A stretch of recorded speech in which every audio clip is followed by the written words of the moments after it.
Yo, it's your boy Ryan, Northwest Sports Fanatics, back at you with a new video. Today is Saturday, April 19th, 2025, with your boy Ryan and the Northwest Sports Fanatics. Make sure you guys subscribe to the channel, smash that like button either now or on your way out. Donate to your boy if you can, Cash App $ ORION NWSF, or the YouTube Super Chat right here. We got WWE Wrestlemania 41 live reactions. Just got done doing the Mariner game that lasted about 4 hours. So now I'm just trying to get settled in here for WrestleMania. Night number 1. Let's freaking go. And I got a few other things I got to do with the tags and everything, but at least I'm in the building and I got it on. Let's go, baby.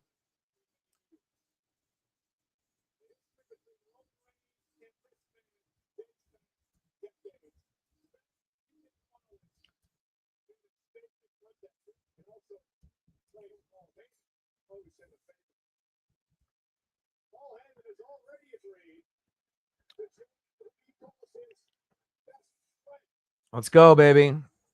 All right.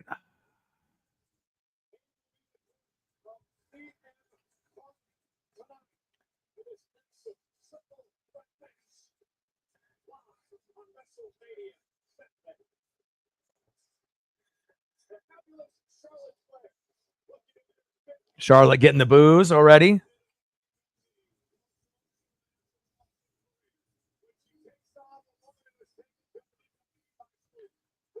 And once I get the tags all done here, I should be good to go. So just give me 1 second.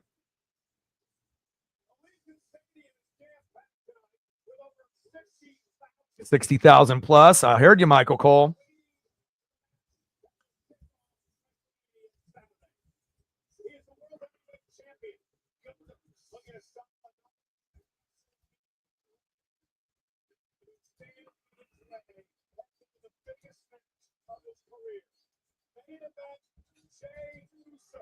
Let's go, Jay.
I'm almost done. And obviously the Mariners with that big dub, which is awesome.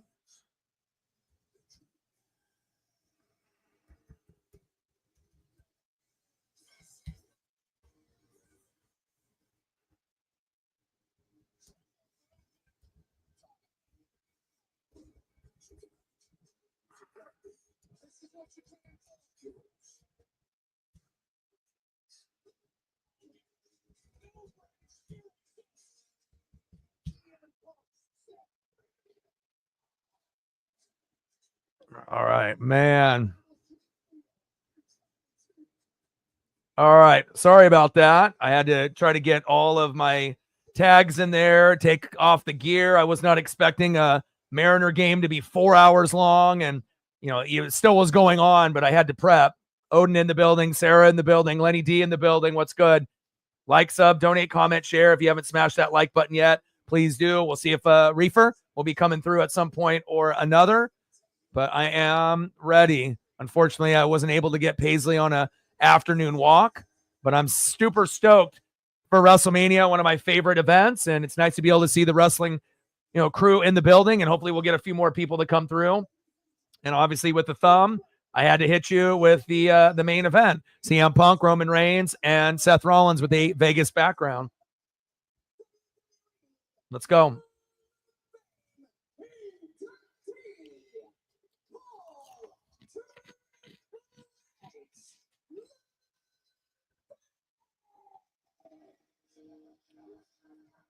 Triple H, nice 1 hour plus long congratulatory speech yesterday. And a big Mariner victory, 8-4 final in 12 with a grand salami by Rowdy Tellez. Let's go.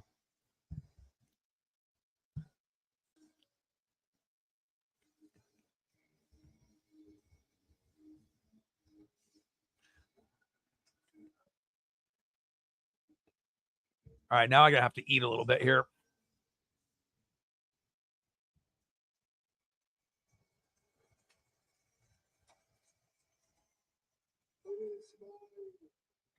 Distinct honor to welcome you to Las Vegas, where for the first time ever, right here, right now, all of you are being seen by the entire globe live now.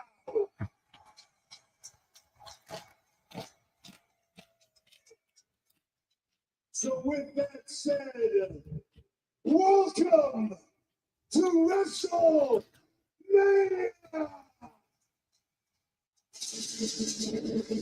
Hello.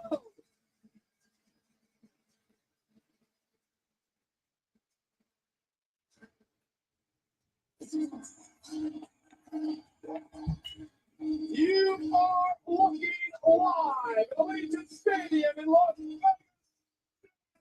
Over 60,000 WWE fans will be in attendance tonight, and we welcome you to the greatest event in entertainment. This is WrestleMania.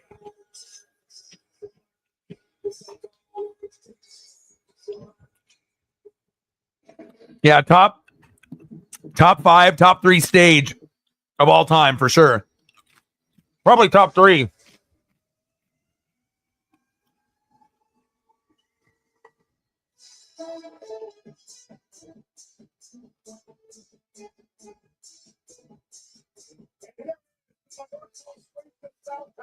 All the way to WrestleMania. City of the Wolves, latest fighter, Salvatore Ganassi. Without a playable character to mitigate, Salvatore is a world-renowned artist and record producer. Salvatore.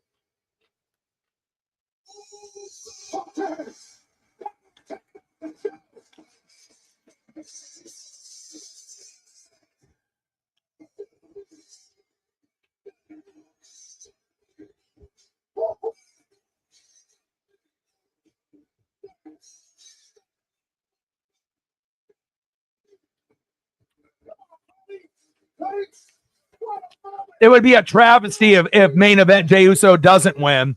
Obviously nobody likes Gunther. It wouldn't make any sense. His popularity has an all-time high, and again, having a WrestleMania moment. Is he the best in-ring worker? No. Is he good on the mic? Not really. He's got a long ways to go, but again, he's over, and to see where he was won in the past with obviously his brother Jimmy, and then to be able to see the bloodline and the evolution, they're not going to have him lose to start off WrestleMania. 100% he will win, and this will be a moment that he'll never forget for the rest of his life. Even if they only let him have the belt for a short period of time, hell, even if he lost it on Raw on Monday, this will be something that'll be huge, and can't wait to be able to see him get the crowd going, and obviously it'll start off WrestleMania with a pop. Yeet.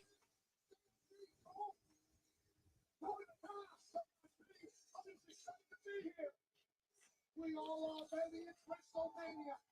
In this particular WrestleMania, we'll be watching the Jey Uso for the rest of his life.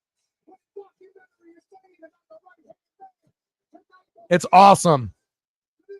I mean, we've seen some, that have been okay, but they definitely put a lot of time and energy and thought.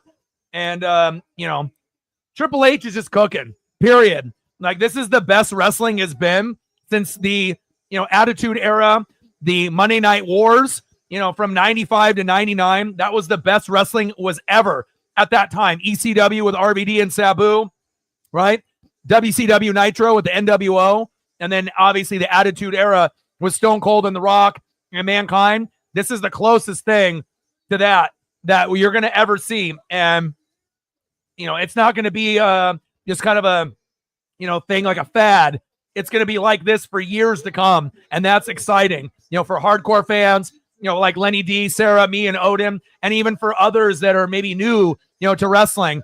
What a great time to be able to, get invested in WWE again and wrestling in general.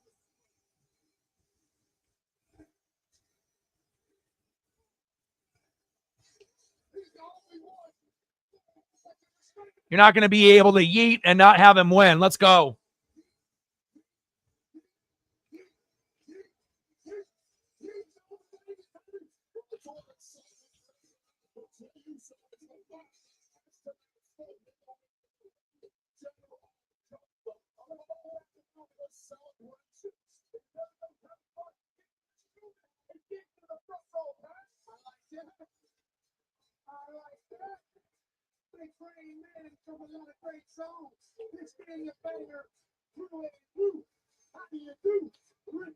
No, they were never were going to do that. Randy's probably going to go against, Rusev or, someone that newly got signed. You want to make sure you're keeping it Lucha Libre. That's the whole point, remember? Why would they, have someone that's not Lucha Libre wrestle against someone that is trying to do Lucha Libre? That's the whole point. And luckily they signed Phoenix already. Otherwise they maybe would have had to scrap it.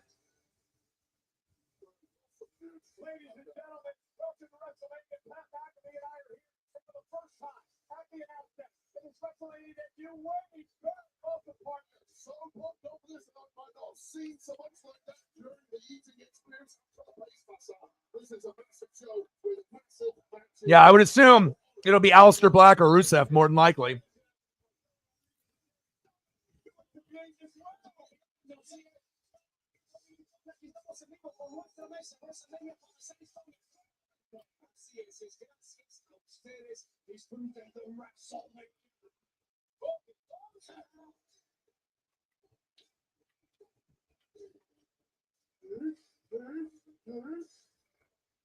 The stars around tonight, we'd like to welcome Cargill, the chairman of the GEA from the Kingdom of Saudi Arabia. They welcome him into their country a couple of times a year. He's enjoying WrestleMania here.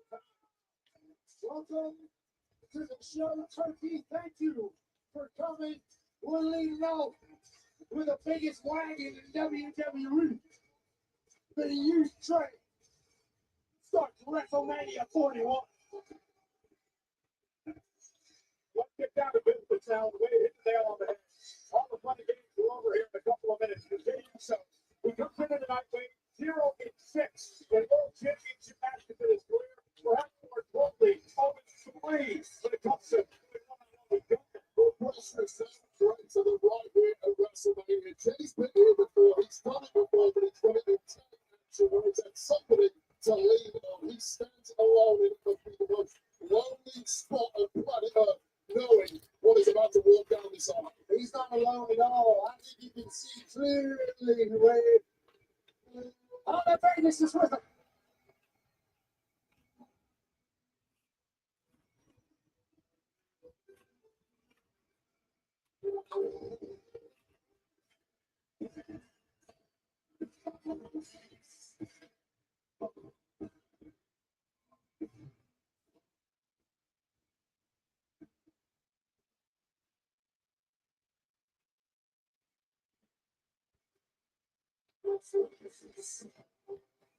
Gunther on team.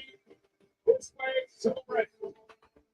It has only been pinned by 2 men since arriving on the scene of Monday Night Raw a number of years ago. One was Cody Rhodes back at Crown Jewel in Saudi Arabia in November. The other was a year ago, not right here at WrestleMania, when he went into the matchup a heavy favor against the underdog Sami Zayn. Then he would go on to upset Gunther and enter 666-day reign as champion. Certainly, Sami Zayn is a very capable competitor, so maybe Gunther took him less seriously than he should. A record of 51-3. This man wins and wins and wins some more. Doesn't understand losing. But the last couple of weeks, he seemingly has lost himself a little bit with Jey Uso working back. Presented by Slim Jim. It's America's favorite golden spicy steak stick. That's it. Slim Jim. Oh, yeah.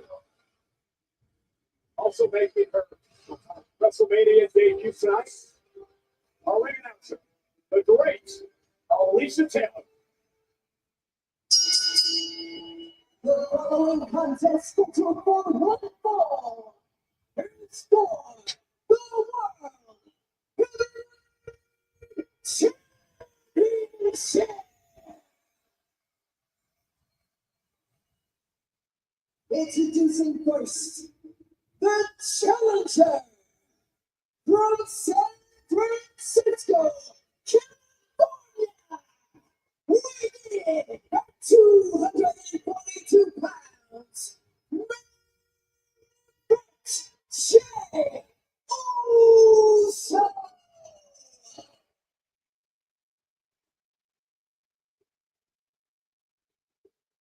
And his opponent from Vienna, Austria, weighing at 250 pounds, he is the World Heavyweight Champion. I'm glad I saw that Grand Salami. But the sports gods and the wrestling gods didn't do me any favors. I would have liked to, take Paisley for a walk and relax a little bit. But, at least I ended up making it before the first match started. So.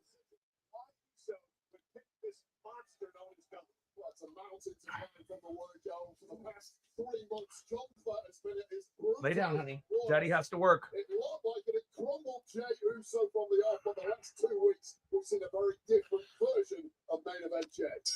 And if anyone hasn't smashed that like button yet, please do. We'll see if we get more people to come through that are wrestling fans. Odin sent a $5. Appreciate that.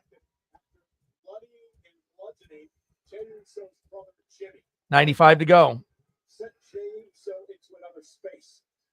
Appreciate you, my guy. Stacks on stacks, racks on racks, little Cactus Jack. Bang, bang. Thank you so much, Odin. Odin with a 5, 95 to go. Every dollar counts.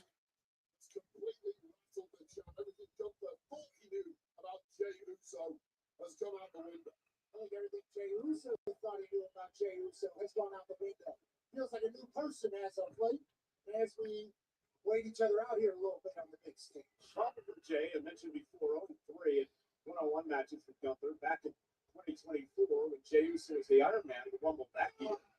It started 15 minutes before being eliminated by Gunther. We're underway. Are you surprised, Wwe, that Jey Uso went for the collar and elbow tie-up to start this match? Yeah, I'm completely listen. The mindset of Jey Uso may have I like when we end up having PLEs that are outside, or it makes you feel like you're outside, like this Allegiant Stadium where the Raiders play. where it's really bright and big and open. You know, it gives you a different type of vibe when you feel like you're outside or you're, you know, in a lighted area that's huge, that even though you might not be physically outside, but it kind of feels like you are, you know, when you're watching it on TV. They did a 10 out of 10 job with this look, man. They are cooking. I'm glad this is the opening match too. You got to start off, you know, night number 1 on a good foot, right? I have not. I know they say what happens in Vegas stays in Vegas, but I have never been. You know, just here in Oregon, Washington, California, and then Japan. And then I ended up going to Illinois, Chicago for business for about a week. And that's it. I haven't been anywhere else. So, you know, I guess somewhat West Coast sheltered, so to speak. So.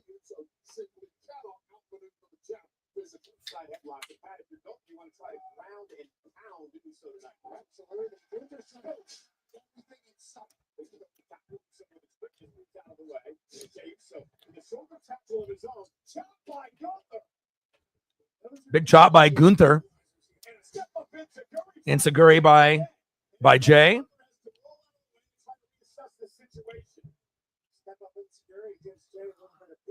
Here's the shocking moment, that huge jump from Gunther there. Jey just ate it and rattled him, but he didn't go down. That has surprised the big Austrian. Dominant champions have the trial 80% of his career in WWE. 870 days as the NXT UK champ, 666 days as the Intercontinental champion, 258 days now as the world champ. Since when you back at Yeet, yeet, yeet. It's not allow the crowd to get into this match. Now you watch him just take a step back there, watch the heating started here in Las Vegas, and maybe it is in its head a little bit that the whole stadium's against. Being a former NFL player, explain to us the importance of the momentum of the crowd to help your team. Yeah, momentum's a real thing. Stats and analytics don't really know how to explain it. If the vibes are good, they just don't know. Uncle Mo. Oh.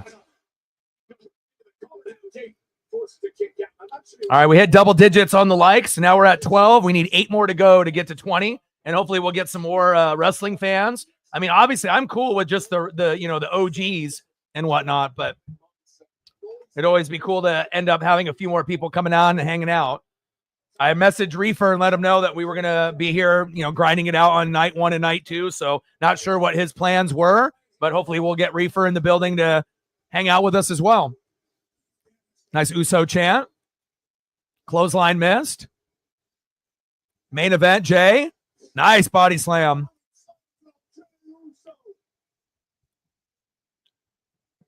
Hopefully the Mariners don't do that to me again, you know, like the longest game of the fucking year. And I could have cut it off a lot sooner, but I wanted to see us win. And luckily, woo, big chop on main event, Jey Uso, right in the throat.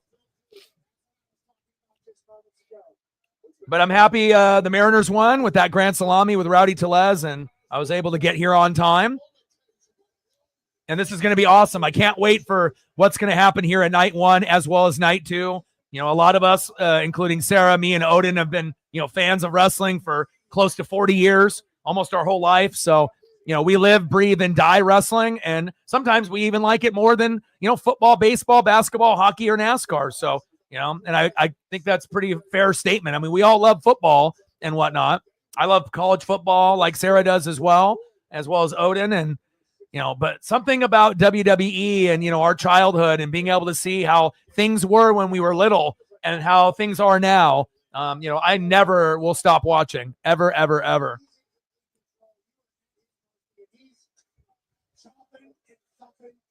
And I imagine, Lenny D, you're in that same group with us as well, even though you're a little bit younger.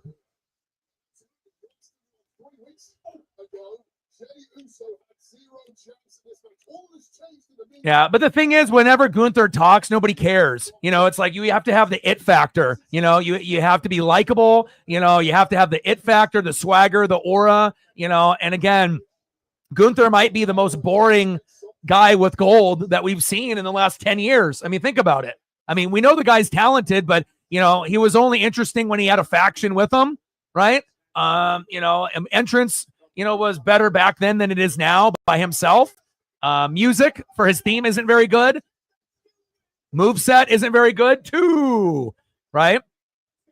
I feel like he's just really generic. Doesn't have cool ring gear. Like what's one thing that really stands out about Gunther? If he didn't have gold, like why are we watching?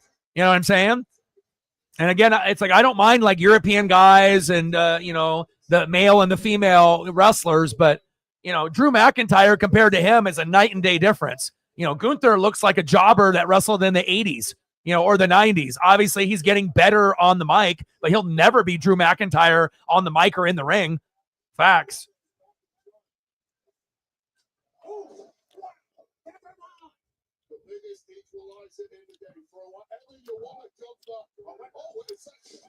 Little fall away. I see you. Little Samoan drop.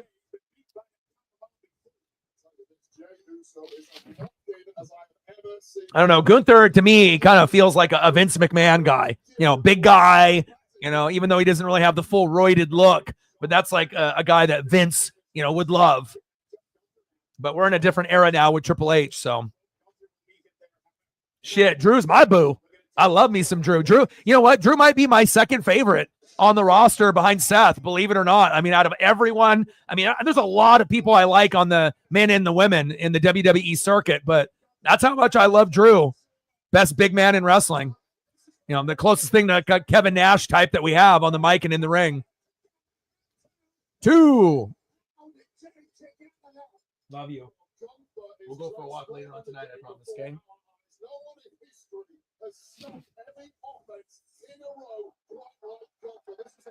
I'm going to go get some strawberries and blueberries for Paisley. She's been patient watching Daddy work. Stay there. Tonight at Allegiant Stadium, we kick off WrestleMania Saturday with the World Heavyweight title on the line. 60,000 will be in this building tonight in Las Vegas. Absolutely electrifying atmosphere. WrestleMania weekends are must do for any human with breath. Girl. Wild 24 hours already. I love you. Slap by Gunther drops Jay again. And now Gunther looking to deliver yet another power bomb to Jey Uso. Got to take care of my dog daughter. Oh, nice spear by main event Jey Uso. Let's go.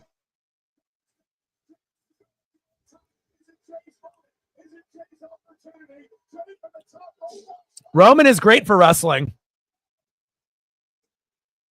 2. Like, again, all of us got sick and tired of the bloodline lasting so long. I think we can all admit to that, whether you love Roman or you hate Roman or, you're indifferent and you're in between. I think, the reign was long because they wanted him to, like break the Hulk Hogan record and be like the modern day Hulk Hogan, by having the gold and the strap for as long as he did. But as soon as he lost it and then he was off TV, what did we all say? We miss him because he has that aura and that vibe that wrestling really wasn't the same without him, and Paul Heyman or coming out to the ring, cutting promos with the bloodline, or wrestling an individual, like there's certain people in wrestling that, like if Seth Rollins was in that position and then left, we would be missing Seth too, and again, Roman got a hell of a lot better and that, big hit in the head with the belt. Obviously his mic skills improved the most out of almost anybody besides maybe Chad Gable in the last few years.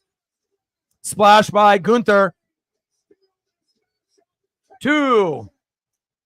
Is this like anything goes? Didn't the ref see it with the belt there?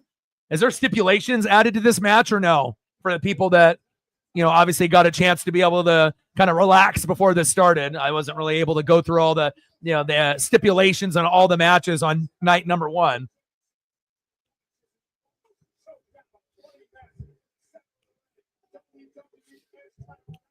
Yeah, and if you heard, if any of those guys typically retire, they're going to want the other guys there for their, ceremony. Even, Dean Ambrose, a.k.a. John Moxley, they would love to have him involved, when Seth retires and when Roman retires. They are a clique. Little submission hold by Gunther, pulling main event Jey Uso away from the ropes. And I love how big Allegiant Stadium is. It's so open and wide. When you watch it on TV, on certain PLEs, when it's dark, you only get to see the crowd within the first, maybe 5 to 10 rows, and then they'll pan up and around, and then you can see a little bit further up. But in this camera angles with this big layout for the stage, I mean, look how amazing it looks. Literally a full football stadium opened up with a camera panning up all the way to the ceiling like that. I mean, that is awesome. I mean, we remember, like, you know, in Philly outside and a few other areas when they're outside, and you'll never forget that. But I am really digging this layout. Definitely top 3 of all time for Mania for me. I imagine we're going to see some new stuff from quite a few people here this evening. Moves and whatnot. Again, checking out Jey Uso. Jey says, just bring it. And now another chop by Gunther. Uso is laughing. Jey Uso is laughing at the chops from Gunther. Uso said, you know the family I grew up in, you think you're going to be able to out-chop me? And another one walks right into that. Drops Jay to the knees. Not sure that was last, but your boy Jay might not have a clue where he's at. All you want, imminently, Jey Uso is going to... Now, if they didn't start with this match as the first match of the night, Gunther would probably retain. But since they are starting this match off with the first match, there's no way in hell that they're going to have Gunther win and have the whole crowd boo as they go into the next match, especially if it's going to be, you know, Jade, Cargill, and Naomi. You don't want to start off negative vibes off the top. You want positive, energetic vibes. So that already lets you know that main event Jey Uso is winning 100%. And I don't know how long his reign will be, but anything is better than fucking Gunther. And, you know, I don't know who's up next, you know, that would, you know, face him. Braun Breaker, you know, someone that's kind of moving up the ranks, and a few others, but big slap to the chest there. Slap back by Gunther. Absolutely, Gunther is good in the ring. We will give him that. I mean, there's a reason that he has gold. But again, he's not the greatest on the microphone, doesn't have good entrance music, right? You know, and doesn't really have any cool costumes or like vibe, you know. He's just kind of a generic wrestler. I mean, if you looked up generic wrestler in 2025, his picture would show up. But obviously his in-ring skill set is better than a generic wrestler. But again, you know, just his look, the way he talks, you know, theme song, you know. Now, when he ended up having the faction, right, when he came out with a couple other, you know, of the homies together, then it gave you a little different aura and vibe when he wore like the big trench coat type thing, you know. But now it's, you know, it doesn't have the same kind of aura and vibe when he comes out by himself.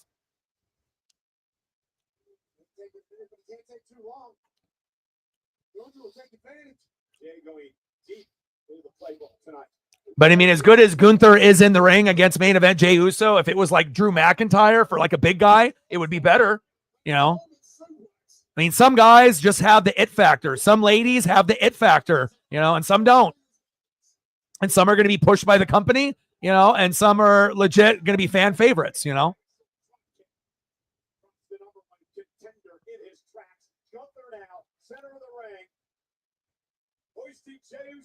Oh, good counter. Good counter. Good counter. Oh, baby. Good strength by main event Jey Uso. I don't know if a lot of people thought that he could, you know, pull off something like that. I like it. Yeet.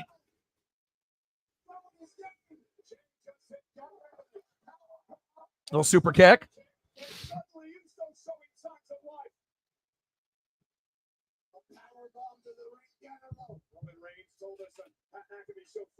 Oh, another super kick. Good sell there by Gunther. Another spear. Top rope, main event, Jey Uso here. Get him, Jay. Splash. Oh, he's going for another. What are you doing? Are you going to go from every single corner? Jay, 2.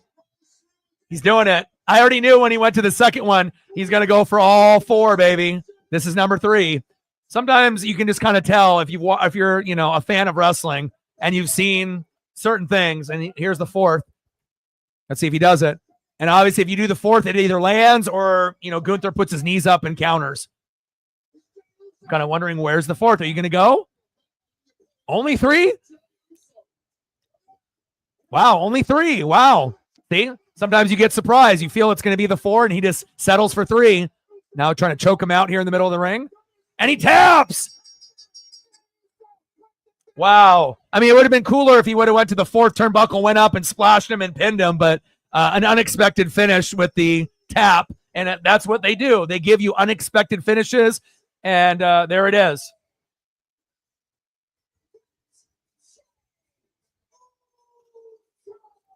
Yeet Mania, baby. And again, Jimmy is going to be so proud. Roman, Solo, the whole bloodline, even the OG bloodline, the new bloodline, getting away from all the kayfabe and everything else. Like,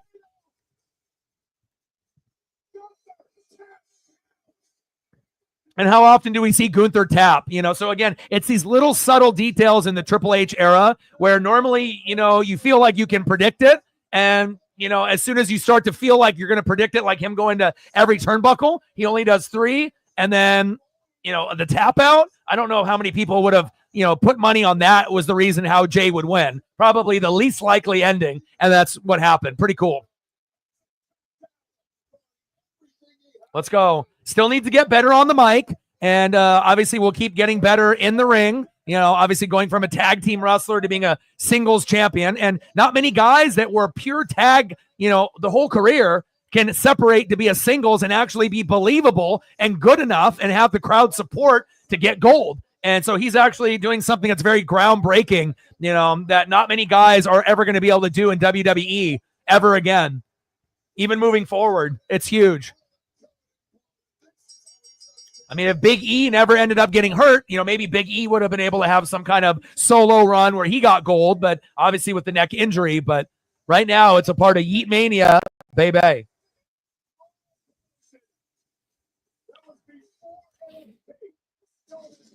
Yeah, I don't know. I think it just depends on where you are in the country and whatnot. But I'm watching it on the it also probably depends if you're watching on computer or TV. I think if you're watching Peacock on the computer, it's faster than the TV version with the stream, but let's go. Yeet.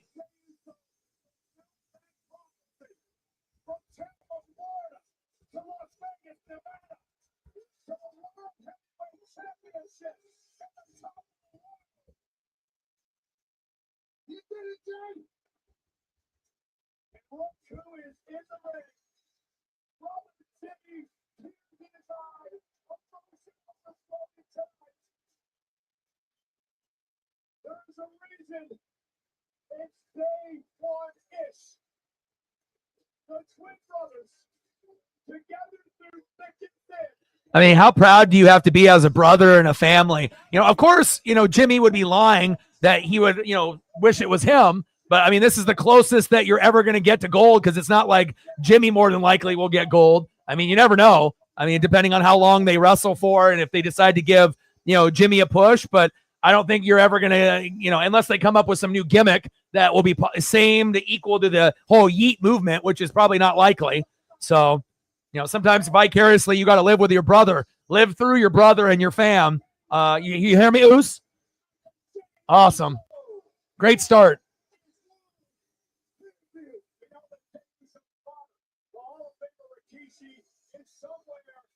Oh, Rikishi smiling ear to ear.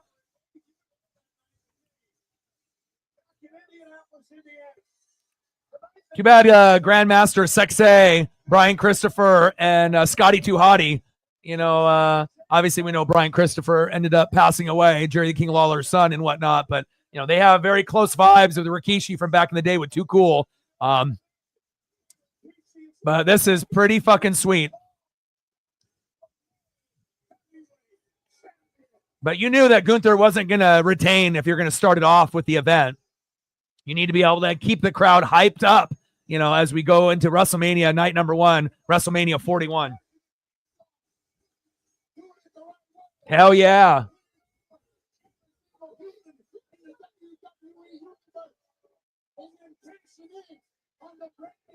Odin, do you want to have any photos based off your $5 dono? You got a photo you want to send me?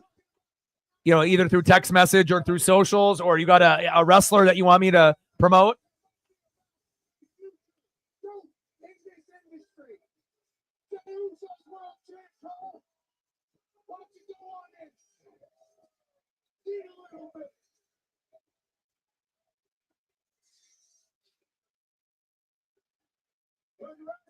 to the brand new World Heavyweight Championship one-time match.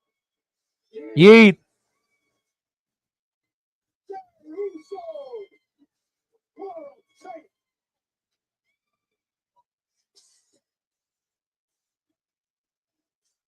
That girl behind, she's just screaming over and over.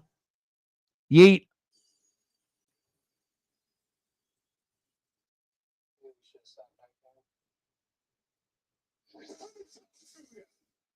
All right, I'm going to go tuck Paisley in on the couch. She knows daddy is going to be working, and we'll have to go for an extra long walk later tonight after this is over. Yeet. Let's go. Hell yeah.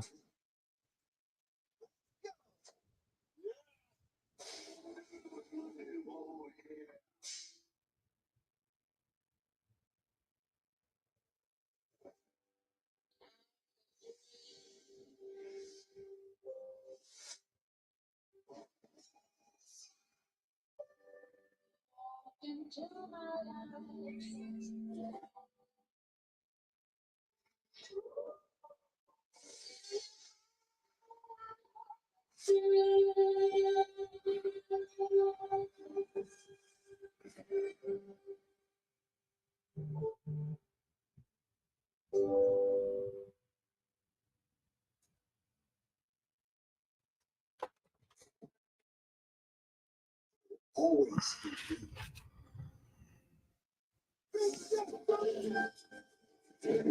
Tonight belongs to the Americans.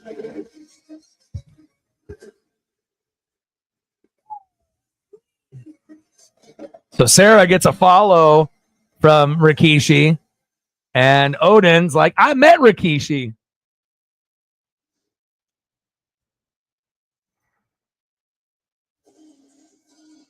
And what a night. Jey Uso, the new world heavyweight champion. And the amazing visuals your team tonight at WrestleMania are presented by Fatu, City of the Wolves. Get ready to rev it up in the legendary fighting game. Let's go.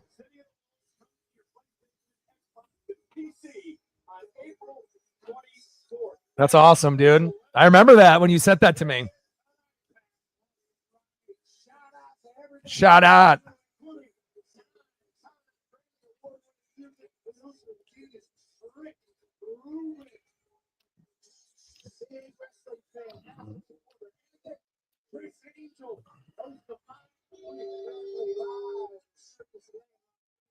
He once saw a man in half and put it back on TV in the same half hour. And ladies and gentlemen, Oh, George Kittle. Yeet.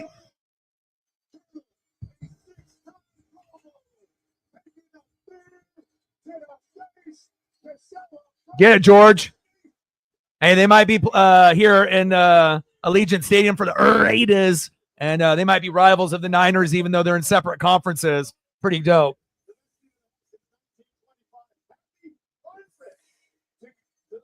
Kittle, super likable. Would be awesome after he is done playing in the NFL if he ends up joining WWE.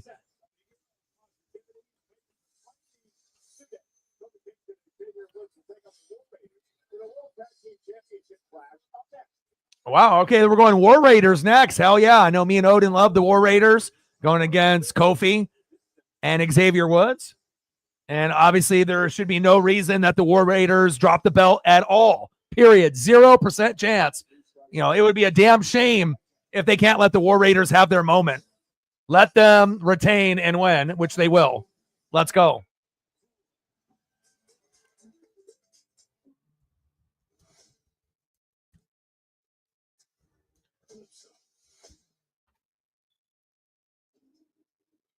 we're really going to wait for this door to open all the way. It's building tension.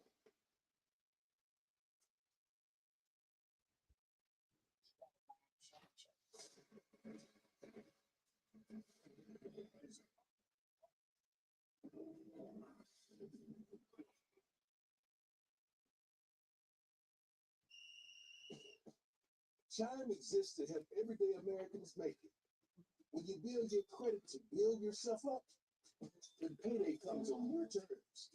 When your girl math starts mapping, oh yeah, you're baby.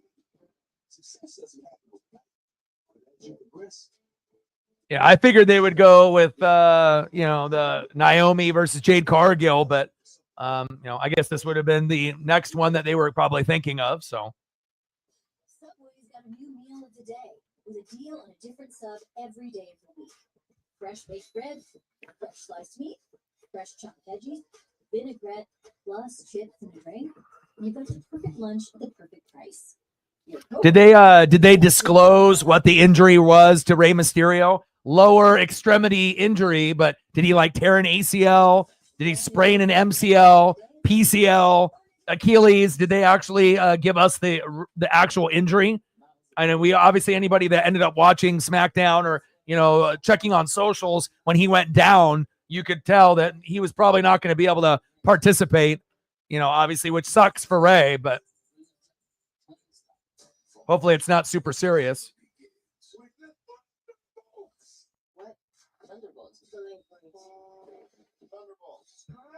And this main event will be fun. And nice for Jay to get it started, baby. Next up, War Raiders versus New Day.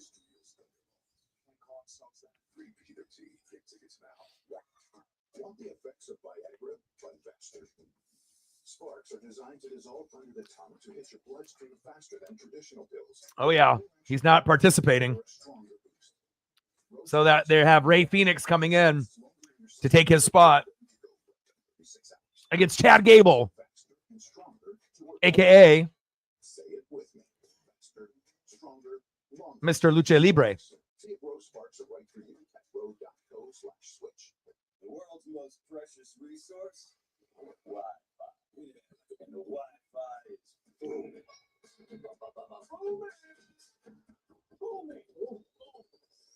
Wi-Fi is booming. It's finished.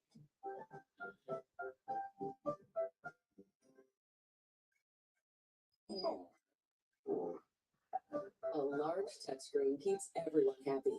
The Subaru Crosstrek. Dog tested, dog approved.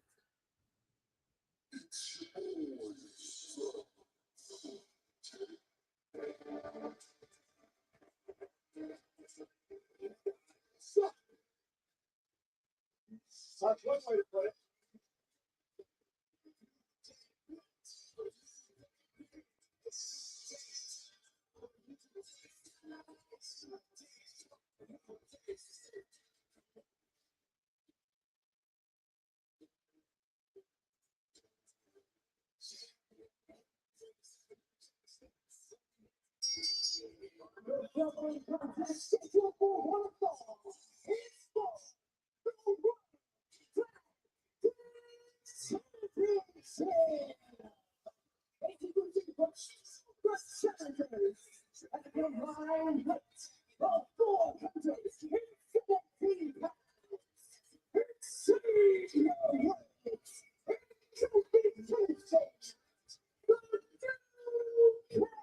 New Day.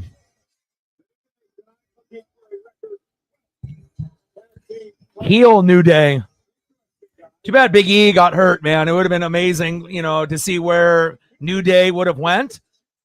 Sweet Barbarian gear. And on top of that, just to be able to see, what direction they would have went with the squad, with the trio, or if Big E would have had that singles push that was rumored, and what could have happened. Like, imagine Big E, healthy against Braun Breaker or something like that. It would have been must-see TV.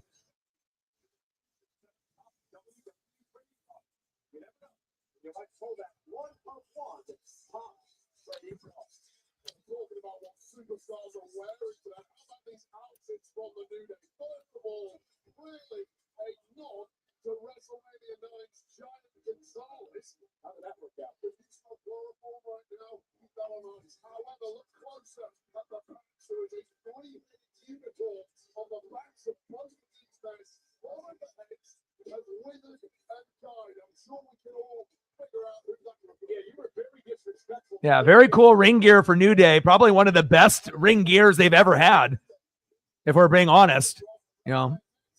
Very creative look, whoever their stylist is.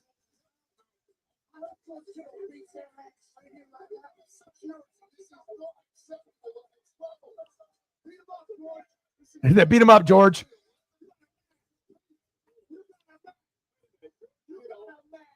Kittle acting like a fan, screaming at the New Day, because absolutely nothing wrong with that. I think he swore that was the problem. Should have punched him, George.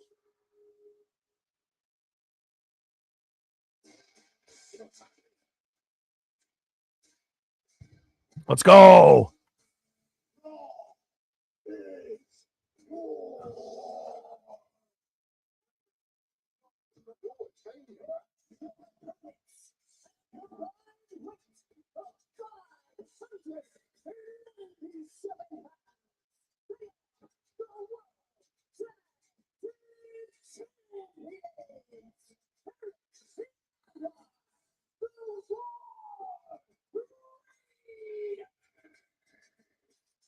When you see him, you know.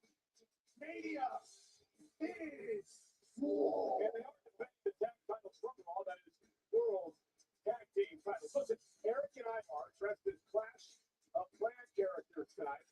Yeah, I was gonna say not their normal ring gear, and it's more kind of kid oriented with a more video game related. Because obviously, they could have went with something a little bit more authentic looking. But again, there's always going to be a reason why people do what they do. First hero unlocked at Town Hall set. That's high damage to protect the troops to blow out. And then you go down to Pekka. It's a robot-like troop with high damage. Let's go, baby. Two tag teams with two different types of styles. Whoa!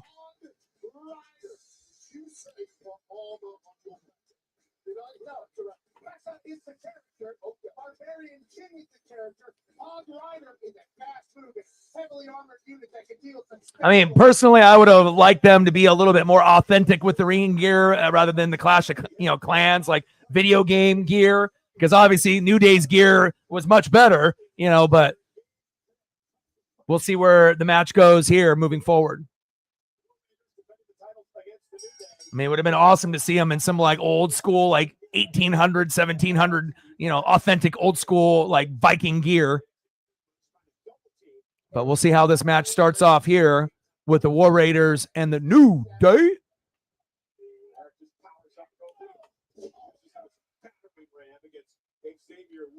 There's always going to be a sponsorship or always something tied in, just like they do with Prime and everything else. It's all about money, baby. Oh, wow. Look at this. Oh, shit. Wow. Sweet beard. I love it. I was not expecting him to pick him up and throw him down like that. That's a big boy. Oh, my God. Holy fuck. Wow. I mean, they're starting off this match like I'm watching fucking ECW or something. I love it. Eric and Ivar. War. Oh, look at the athleticism. 2. And that's one thing, when you look at them, you don't think that they're going to be athletic until you actually watch them wrestle.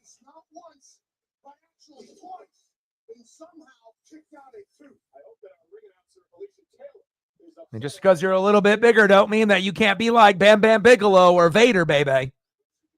Love those guys. Oh, good counter there by Xavier Woods from the New Day.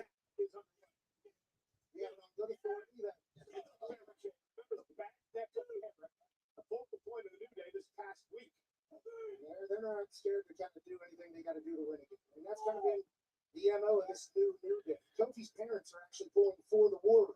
A lot of people are taking shots at the New Day because of that treatment of Biddy. The truth is they had to change something. They've become a nostalgia act. And now, Oh, wow. Nice move by Kofi. Yeah, super athletic for big guys, for sure. And it seems like that's kind of the trend, nowadays with wrestling, males and females. Like nothing is unexpected, like you almost have to expect the unexpected You know, it's not just skinny men and women that can do like the crazy high flying stuff. Like at this point, anybody can do it. Doesn't matter how much you weigh. 200, 300, 400, 500, don't matter. Don't matter if you're, 5 foot or you're 6'8". Anything in between. It's pretty sweet to be able to see the evolution. These two teams, they knew there's potential. Oh, look at that. Future Hall of Fame. I think a lot of people would say guaranteed. Hall of Famers are coming down and kick out. Two. Would say guaranteed future Hall of Famers, but with the way they're operating, they might burn enough bridges that nobody wants them in the Hall of Fame. But if they win another title in this new era, new version of the New Day, you're talking about greatest of all time conversations forever. I think you're already there. Held 11 plus the NXT championship, but it's been over 2 years since they've tag titles. Xavier Woods again targeting the back of the neck of Eric. Great strategy by the New Day. Puts the arm in the leg. Two. Tightly focus a lot in the tank of Eric. Although that neck of his is surely taking a ton of abuse thus far. Ivar on the outside, desperate to get himself in there. Xavier Woods. Thinking he's little Ric Flair, Jeff Jarrett action. Day. Big chop. The chop party. Desperation time now for Eric. This is one New Day as such specialists. They've completely isolated Eric, got him on the wrong side of the tracks. And now There we go. Nice double team move here by New Day. They're setting up on Eric. Oh, good counter. Oh, Xavier Woods. I mean, the New Day were taking their sweet ass time there. It was only a matter of time before the War Raiders were able to gain their breath. And Ivar was looking to get in there. yeah. Well, I imagine anybody in the back would be happy for Jay. I mean, unless you're like a hater, or you wish it was you, in the back.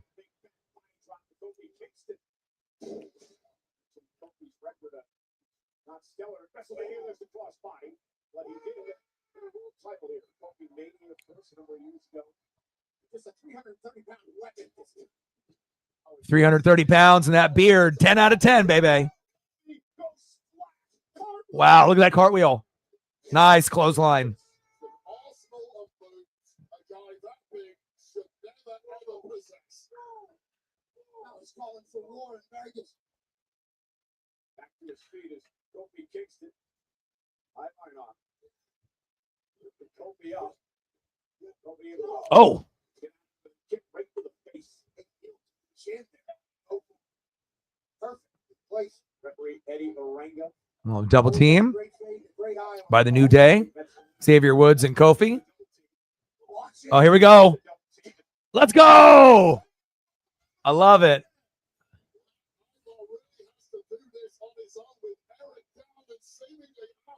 War, war, war, war.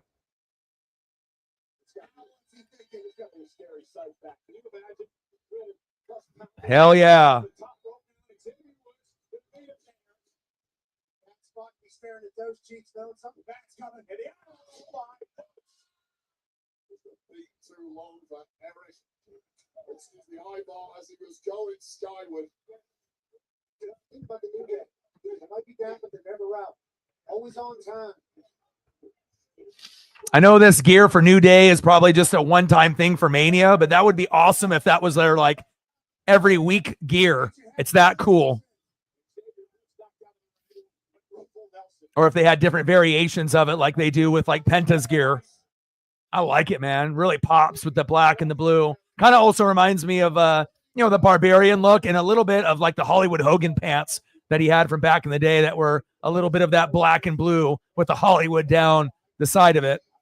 It's kind of like a combination of the Hollywood Hogan NWO pants and gear with Barbarian vibes. War, war, war.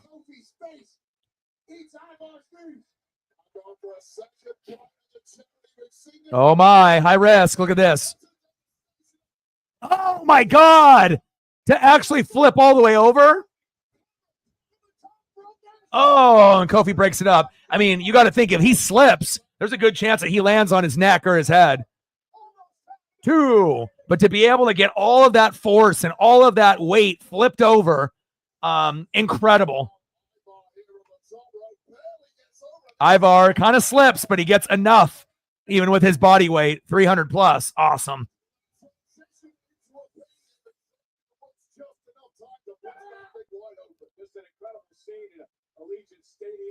You know, it's like you got 4 people participating in the match, but there's going to be one guy that stands out of the 4 that you're going to remember with the moveset. Ivar. War, war, war.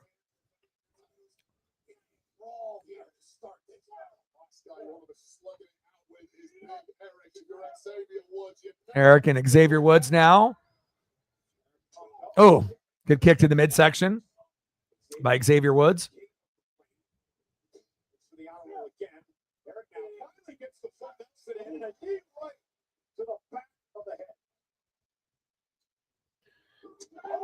Oh.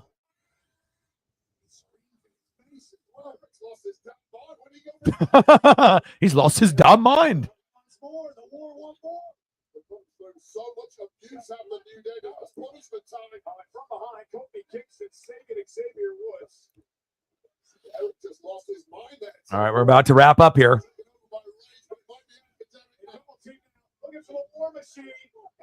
Oh. Oh, momentum shifting now to the New Day.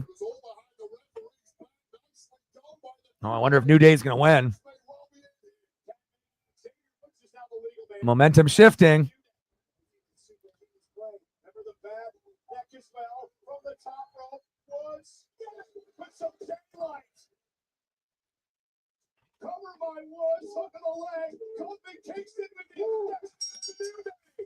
Man, why can't the War Raiders have their moment?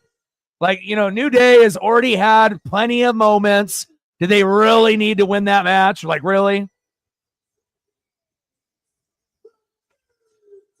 I don't like that at all. Like, I don't mind New Day winning at different PLEs and whatnot, you know, but, you know, I don't know about that. I feel like with New Day winning, that's just trying to add a little bit more to their resume instead of actually giving guys that have been holding down, you know, weekly shows for a while, you know, and they may not have the prototypical look of a champion, you know, being a little bit bigger and heavier set, but that's what makes them cool, you know, more relatable.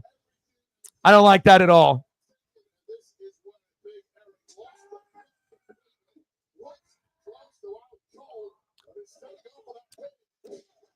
New Day's had plenty of moments, you know what I mean? This might be the only moment that the War Raiders have, like literally. And even if they have a rematch or something and they get the belts back, it's not the same. This is just adding to their resume.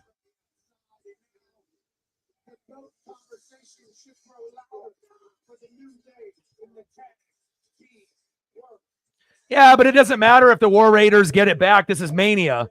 You know, again, it's like you want to be able to give new people opportunities. It doesn't have to be Bianca or Charlotte Flair over and over again. That's why they're getting booed, because no one cares anymore. It's like, yeah, you were good a couple years ago, but no one cares anymore. They would rather have Ripley. They would rather have Io Sky. They would rather have Liv Morgan. So just because, you know, you're good, you know, and you had your moment doesn't mean that you have to continue to have your moment. So I don't know. Like I said, if it was any other PLE, you know, fine. But again, for WrestleMania moments, like, you know, the New Day has been here and they've, you know, had many accomplishments, you know, compared to a team that normally would never even have gold. And, you know, this might be their only time at Mania. You know, you have to understand that. You know what I mean? Like, it would be a lot more beneficial for the War Raiders and their legacy, you know, to have this one moment rather than another moment for the New Day. Like down the road, is anyone going to remember this? No. Why do you keep saying it? Eat a Snickers. I mean, they're not the same tag team anymore as they were, or even with the, you know, faction with Big E. You know, it's not like they're in their heyday, in their prime anymore. I mean, everything that they do is calculated on the reason why that they do it. It's like, you know, War Raiders are good enough to be able to hold down the belts, you know, for like the whole year, but then you're going to not let them have their moment at Mania. Hopefully, you know, that those guys will still be in the company a couple years down the road, and hopefully they'll be able to have their Mania moment.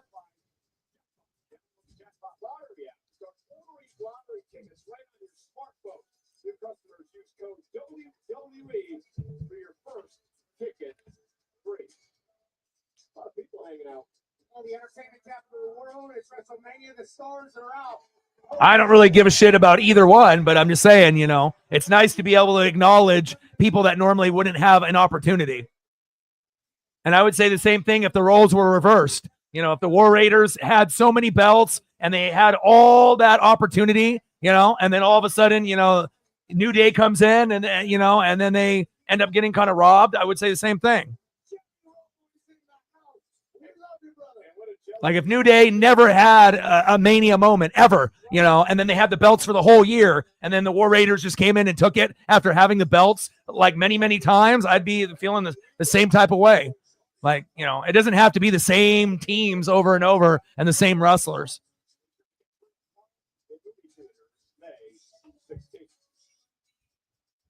A storm brewed between two once confidant now mortal enemies, driven apart by envy and betrayal. Up next, Jade Cargill will seek vengeance against Naomi, who seeks to prove her worth in the ring tonight. Let's first examine the shocking turn event that brought Naomi to turn against her friend for the supposed sake of her livelihoods.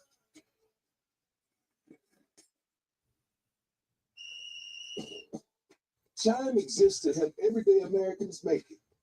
When you build your credit to build yourself up, when payday comes on your terms, when your girl math starts mapping, oh yeah, you're thinking. Success doesn't happen overnight. But as you progress, you start getting. See, when you want to something different, let's look for something better. Hey, you're making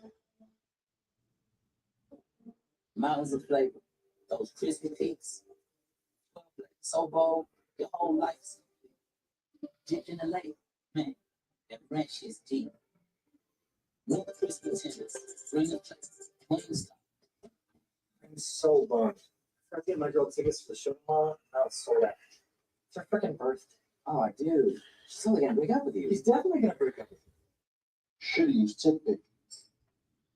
What'd you say? TickPick. Look. Oh, whoa. What? There are no hidden fees. What do you guys think I said? Oh, tick pick. I thought you said You heard right. TickPick, the no-fee ticket site.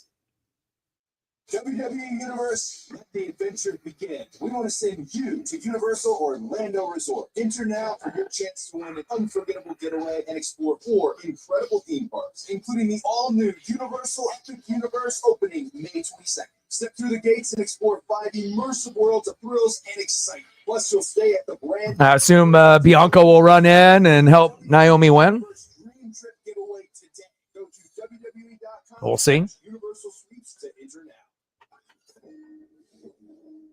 Since the dawn of baseball, every player has honed their unique skills.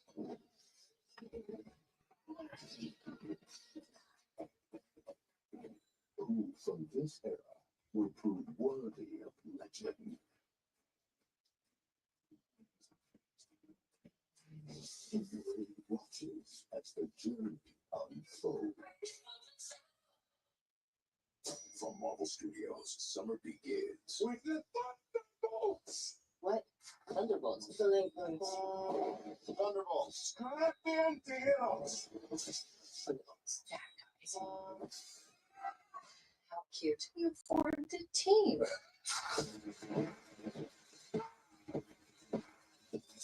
Thunderbolts? It's cool, then. Marvel Studios Thunderbolts. Can't call ourselves that. Free PWT. Get tickets now. Vodka soda. This song right here is for the red, white, and blue. We got good taste when you drink like a too. We need so good, I drink it me. Watching Moscow always keep the mule. Vodka this good is an American mule. We need so good, I drink it me.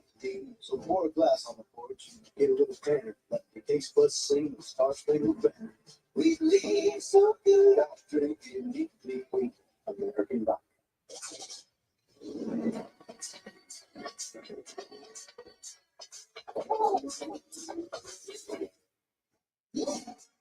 With low prices store-wide, eat well for less at Whole Foods Market.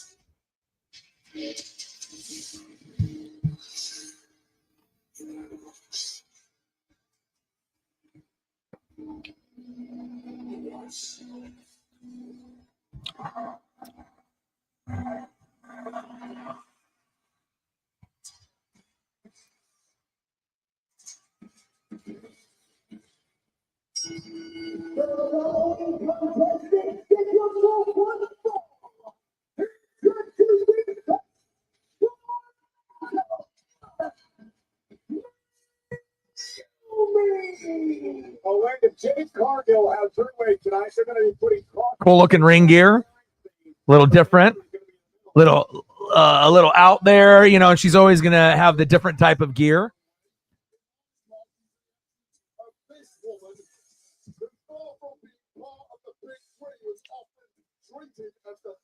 Crime Tape, Bumblebee, black and yellow vibes.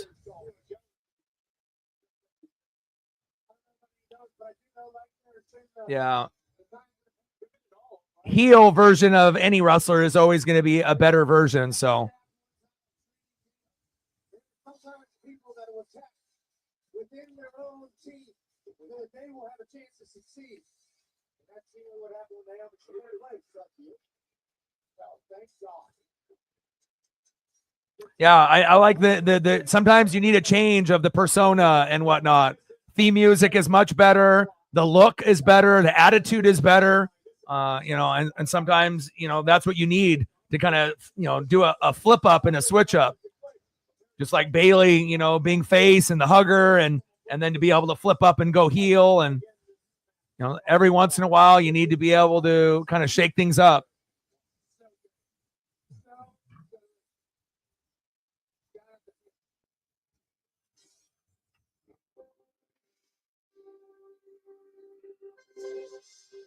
Hey guys, we are just outside Alicia Stadium here, the site of WrestleMania 41.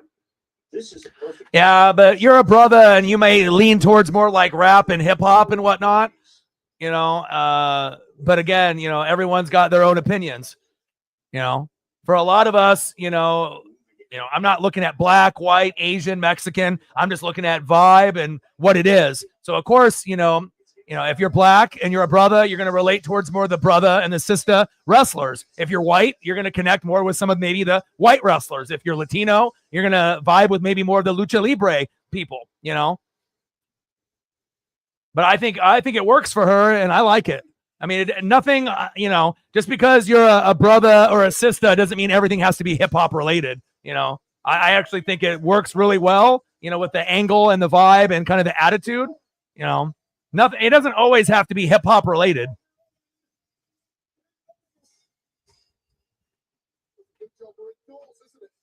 I mean, we connect with people that look like us, you know, that we vibe with, but also too, you know, you can be open to change and be outside of just the regular.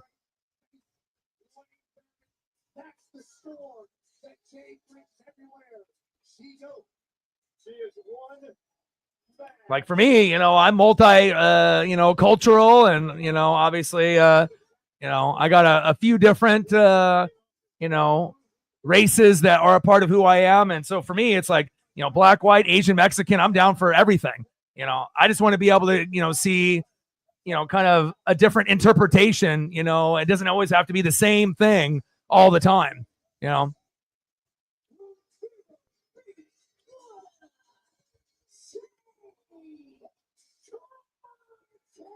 Plus in wrestling too, it's like you're not really seeing a whole lot of hip hop vibes, really. You know, most of wrestling is going to be, you know, kind of rock and metal for like intros, and, you know, you're not really getting a lot of rap and pop, you know, for like theme songs and whatnot. So,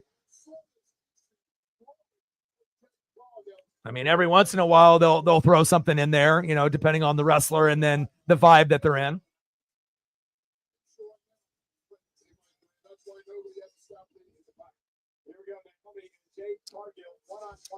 Just the simple fact that it's different, you know, than what you would expect out of Naomi, you know, which is cool.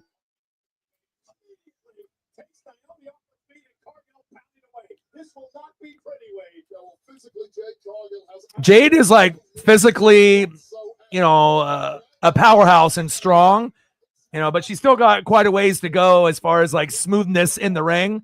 I mean, she's not as bad as like a Ronda Rousey or anything like that, you know, but she still has a little ways to go. but I think that she'll get there. It's just about, practicing on the mic and in the ring and whatnot, and getting a little bit, more experience and more matches under her belt. But as far as like physical prowess, there's not that many people pound for pound in the female division that are going to have her type of strength. That's facts.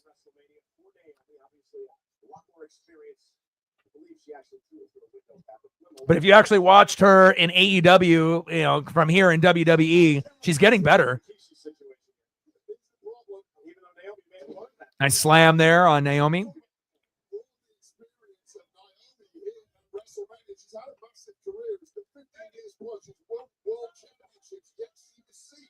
As the C-level player. Maybe you're she might have felt like that. Nobody viewed her like that.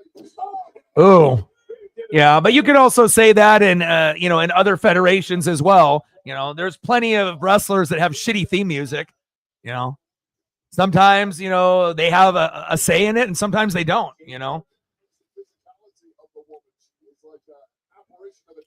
I mean, especially if they want to be able to use like a famous theme song, that means they have to pay money. So that's a big reason why, a lot of wrestlers don't have maybe their first choice on what they would use for a theme song, because then the company would have to pay a certain amount of money. And then, depending on where they're at with this wrestler, if they're profitable, they're not going to do it, unless they feel they can make money off of it. Oh, what a move.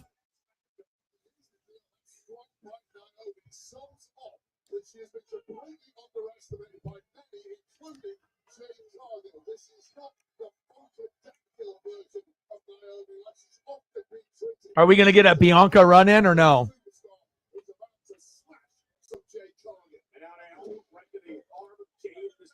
I mean, I don't really think you need for her to run in, but it would be interesting if she does run in at the end.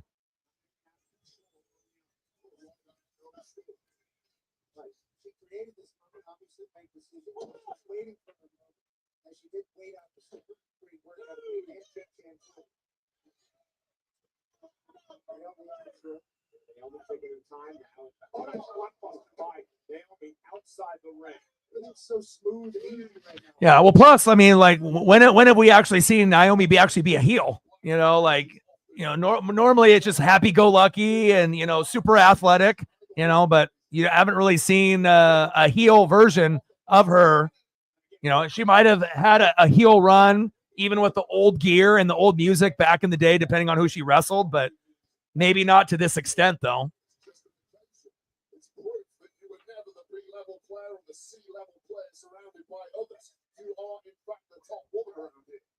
I mean, everyone comes across more badass when you're a heel. Even like Natty going into that other promotion with the braided hair, and with that whole look, like I said, everyone can, go for kind of a switch up at one point or another. Heels will always be better versions of any wrestler, male or female.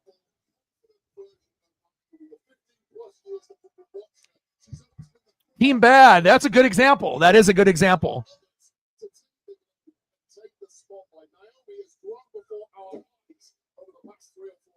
Again, Naomi into the cover on Cargill for the win, hooks the leg, Jade.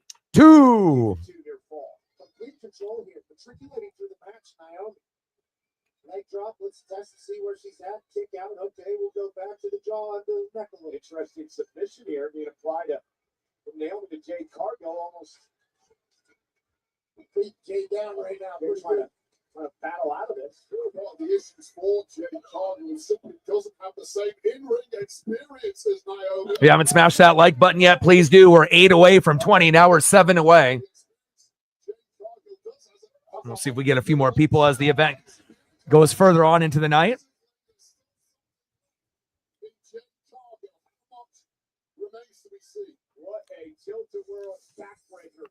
You know what? I think with if you're a wrestling fan in general, most wrestling fans, even if, regardless if you're black or white or Asian or Mexican, I feel like it almost forces you to enjoy rock or metal or that type of vibe, because most entrance, themes are that. Whether you're a fan of ECW or, AEW or WCW or WWF, now WWE, because a majority is going to fall into that category. So even if you, grew up, like with me, like I grew up mostly hip hop, you know what I mean? But then I, was able to kind of, be open to, other type of music. Oh, what a grab. Holy cow. Jade with that power. Dude, that was amazing strength. Are you fucking kidding me? She grabbed her like she had Velcro on her hands and caught her midair. Holy shit.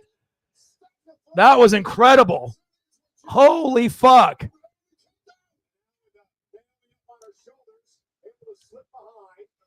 But I think, for all of us, like I said, regardless if we're Asian, Mexican, white, black, I think we all have an appreciation, of, rock or metal or alternative to a certain degree, right?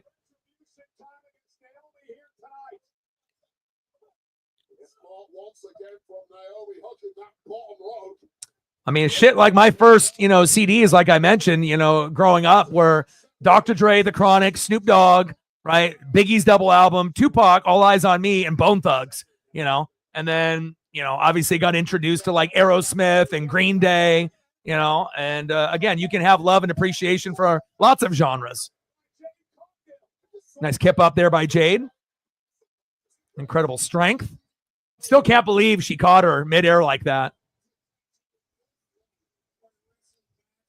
And if I didn't love wrestling as much as I did, maybe I wouldn't really be into alternative rock or metal as much, but you get influenced by a lot of the theme songs, right?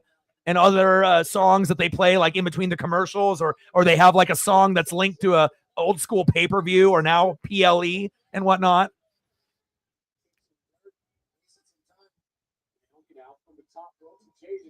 Oh, wow. Holy shit. Wow. Like, I love me some Green Day. I love me some Nirvana, Red Hot Chili Peppers. I love Ozzy Osbourne. Like, ow! Nice bounce. 2. Man, these ladies with the athleticism. And I always like being able to see things I've never seen before, or seeing a move that's new, or seeing a counter that's new, or something that maybe I've seen before, but not for a long time.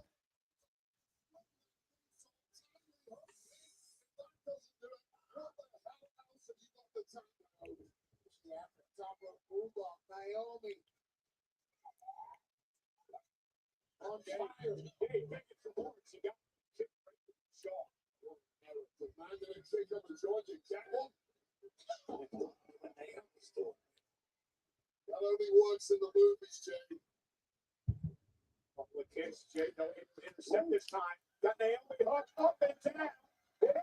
Oh, nice counter. 2. Yeah, this actually has been slightly better than I anticipated, which is good. You don't want any matches to, kind of be stale or whatever. But again, it's not only about showing athleticism. It's also showing chemistry with each other in the ring and being able to show the strength and the innovation in wrestling. Oh, look at this. Look at Jade and her strength. She's a monster.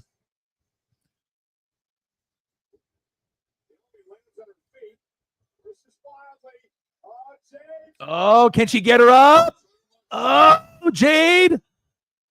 She didn't want to break her back there. Oh!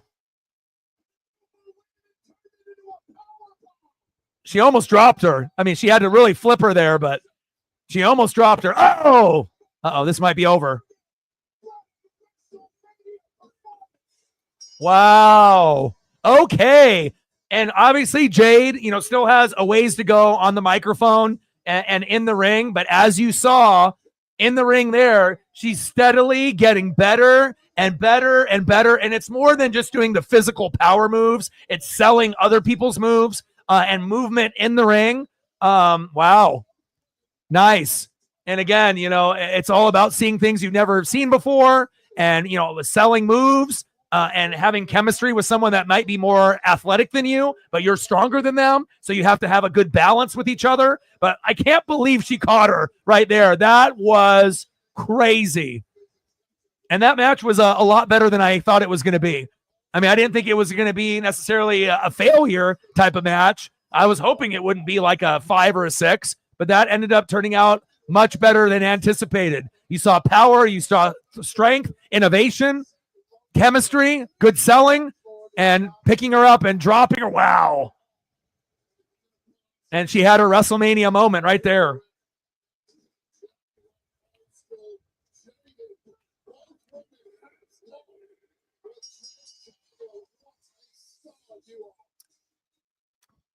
The oddities.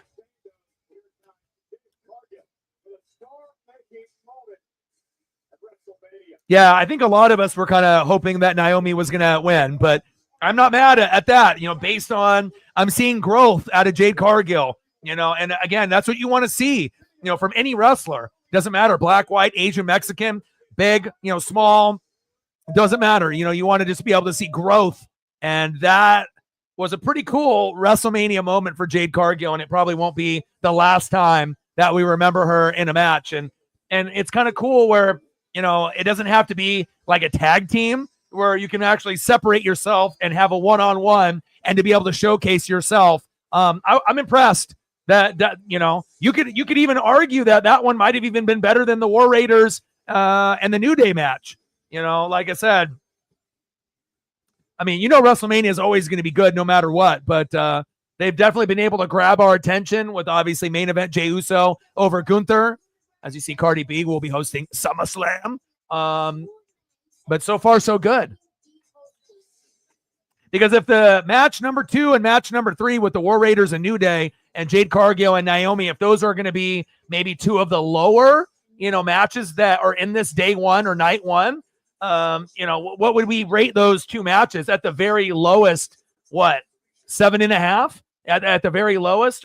If you're going that route, maybe, I don't know, maybe some haters would say 7 or something like that. But that's when that for a majority, most of the matches are going to be 8 or higher. And then even with the War Raiders and the New Day and then Jade and Naomi, I mean, I don't think you can go any lower, than maybe a 7.5. But there might even be people that would, depending on what we get from these other matches, maybe even some would rate an 8. So either way, entertaining to say the least.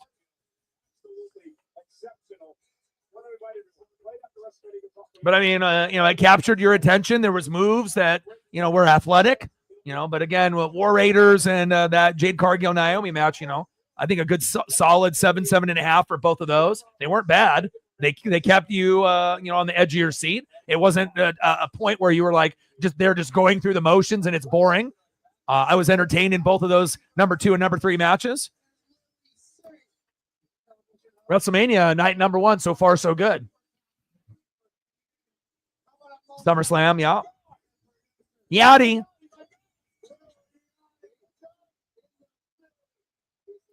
The big WCW big gold belt. I see you. And the authentic one, the bigger one, not like one of the knockoff ones.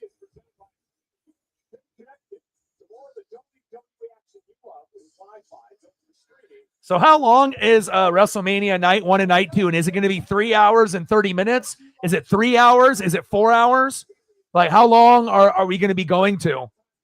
We started at 4. When are we ending? Are we ending at like 7:30? Are we ending at 8 o'clock Pacific? When are we ending? Oh, here we go. LA night. This could be a sleeper match. 4 hours for sure. So 4 hours today, 4 hours tomorrow. So we're going to end at 8 p.m. Pacific. And then we're going to do the same thing tomorrow.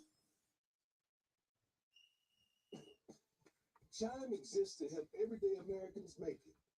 When you build your credit to build yourself up, when payday comes on your terms, when your girl math starts mapping, oh yeah, you're baby. Success doesn't happen overnight, but as you progress, you start. Yeah. See, when you want something, it's something better. Hey, you're making it. Mountains of flavor, those crispy peaks, 12 flavors so bold, your whole life dipped in the lake. Man, that ranch is deep. New crispy tenders, bring the flavor, don't stop. What is it? Got your boyfriend. So sweet. Look at him just a second. Oh, that's a love review, huh? What's he looking at? Tit pic. What did you say? Tit pic. He gets to the show with no hidden fees. Tiffany, the only major major no-fee ticket site with the same seats at better prices. Want the effects of Viagra? Sparks are designed to dissolve under the tongue to hit your bloodstream. Oh, sweet. Oddities with ICP entrance, 98. Old school. Cool. Which lasts longer in your system, so you're ready to go for up to 36. Yeah, I seen that photo back in the day. Yoko with young Jay and Jimmy. 90s WWE is always fire. I like that, and Wrestle Ops is my favorite. They always, update everything on the up and up. Since the dawn of baseball, every player has hoped that unique skills.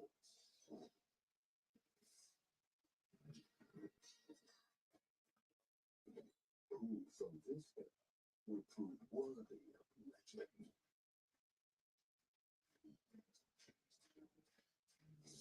Any chance that Jacob Fatu actually gets rewarded and gets the belt? Or are they just going to go on the coattails of LA Knight being popular and letting him have his moment at Mania? Is there any chance that Fatu actually gets it? Or do they think that he's not ready yet?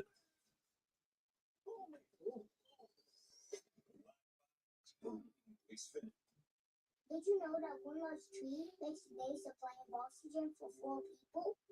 Trees make this happen. Did you know trees are disappearing because of storms and disease? That's why Subaru and its retailers are giving away 100,000 new trees. Wow, so many trees. People take them home. I think everyone, for the most part, is like rooting for Fatu to win, but I don't think anyone really thinks he's going to get it. Like I feel that he's like deserving. He's super exciting. He's fun to watch. No disrespect to LA Knight, but I kind of feel like, it's like the company sees, LA Knight with his, skill set on the microphone and in the ring being more all around, but man, if they were to give it to Fatu, that would be huge. But I don't know if this is the particular moment for Fatu yet. Like maybe it will be someday, but I'm not sure if he's actually if they're gonna give it to him, But I kind of feel like a majority of wrestling fans appreciate what Fatu has brought to WWE with that athleticism, with obviously the new bloodline and whatnot. But I just don't know if they will give it to him here at Mania. It would be awesome and unexpected, to say the least.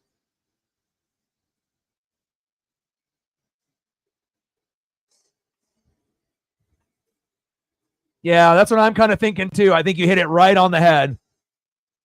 I think, yeah, because Solo doesn't want someone to get the shine before him. 100% agree. Badass mask, I agree.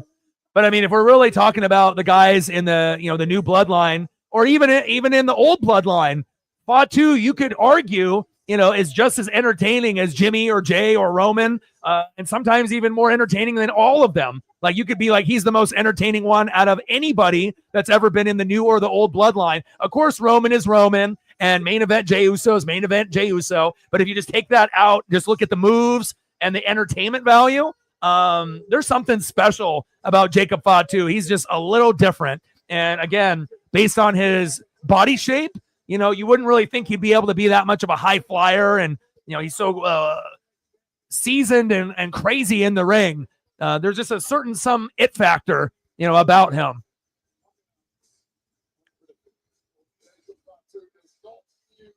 He does things in the ring, I feel, that you don't think that he can do. Like sometimes, like when you watch the War Raiders and other individuals, never underestimate anyone by their size or their shape. Athleticism comes in, different packages. That's facts. I know that his family is obviously very successful at this business. But whenever I say this guy might be the next one, I'm talking about the entire. Yeah, I think that's what we're going to see. I think LA Knight will retain.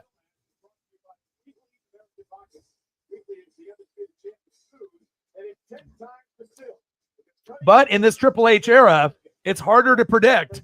Maybe not necessarily who wins, but sometimes the finishes on how they win. But sometimes also you get surprised altogether, and whatever you think is going to happen, the opposite happens. Triple H likes to keep everybody on their toes, and I like it. Steve Weiser, Jacob, fight for a U.S. title. Nobody in the audience is booing Jacob Fatu. They simply don't care. And look into those eyes and the pitiless soul that resides behind them, and you understand exactly why. Bite your tongues, or he'll bite them for you. He said, I shaved my eyebrows to make this cool pattern. LA Knight, yeah.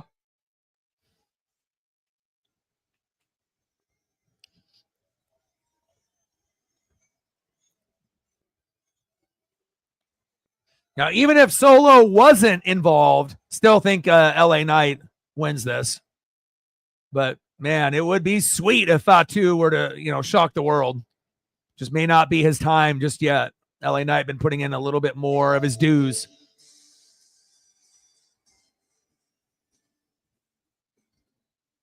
Looks like you back with me with the shoulder drop. Never in a million years. LA Knight is kind of a cool story too, because not many guys after 40 kind of hit their peak like DDP did as well. And he's kind of like the modern day DDP, Diamond Dallas Page in WCW. And, you're getting the same type of situation, here with LA Knight, post 40 years old, having, some of his biggest moments in his wrestling career, which is awesome to see. The whippy.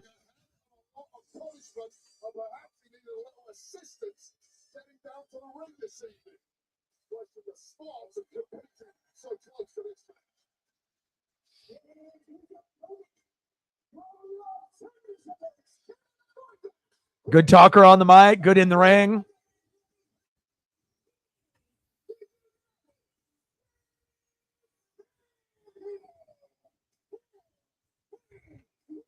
Yeah.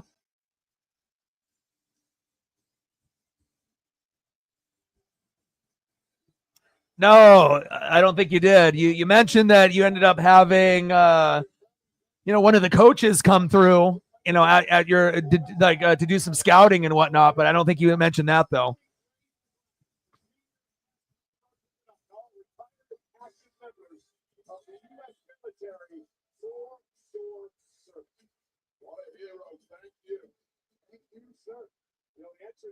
Really tell a story, Wade, of the contrasting styles of the two men in this match. While LA Knights got this place on their feet, and you like Bob Dylan, right? While my loins, they are a-tingling. That was the famous Bob Dylan hit back in the 60s. And tonight, LA Knight wants to deliver a major hit of his own. It's actually the time they are taking. That's not how I get your point. Fatu, LA Knight for the United States Championship. Dozens of WWE Hall of Famers have held the gold over the years. Of course, the very first was mentioned by Triple H in his Hall of Fame speech last night, the great Harley Race. And tonight, LA Knight looks to retain. Jacob Fatu looks to win his first ever singles title in WWE. Post to post, coast to coast, he is everything that you would want in a champion here at the WWE last night. So what do we think about Jacob Fatu? Like, if he doesn't get gold here, will he have to wait until like Solo gets gold and then they go one-on-one with each other and then he gets it from Solo? Is that what we're thinking? Like, if he were to get a belt, or would he actually just go up and have a new rivalry against someone else like a Braun Breaker and then winning that way? What do you guys think? Like, how are we going to be like, how is Fatu going to get gold if he does get gold? Not tonight, but down the road. Doing a rivalry with Solo and one of them has a belt and then going a little back and forth, or starting a new rivalry with someone else, like on a Braun Breaker level and going that route. Oh, what athleticism by Jacob Fatu.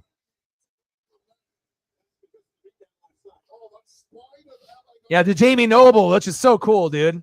Heck yeah, man. Keep doing your thing, Lenny D. That's awesome, boo.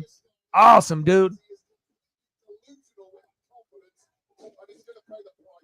Jacob Fatu is just a crazy individual. This guy has done stick person. When he got out the last time, he said he was going to change his life around. Slept on a mattress in an abandoned home for a number of months just to get an opportunity. You think Fatu will go babyface first? Who would he go against? Like who's the perfect rivalry after this for Fatu, or in the near future, sometime in early 2026 or later in 2025? Like who would you like to see Fatu go against if he did go babyface?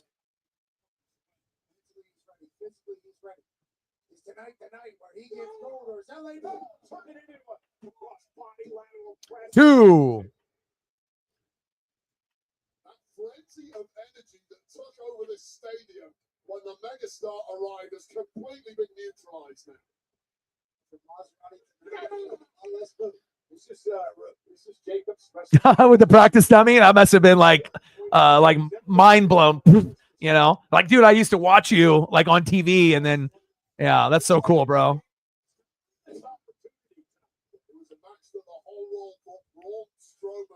Fatu solo. I mean, that's the most natural progression, you know, based on what might happen tonight and moving forward. But other than solo, you got anyone else that you could see him going against? Odin says Braun Breaker.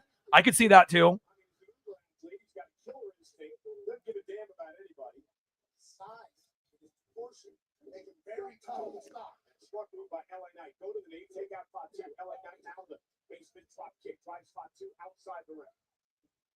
I mean, if they wanted to go for another rivalry, you know, if they wanted to go another rivalry where Fatu is face and you had a wrestler that was similar to LA Knight, you know, you could always go like Logan Paul and Jacob Fatu, and then in that case, he would be the face. There's not very many guys that you would be able to put Fatu against where he would be a face, but with Logan Paul, he would be.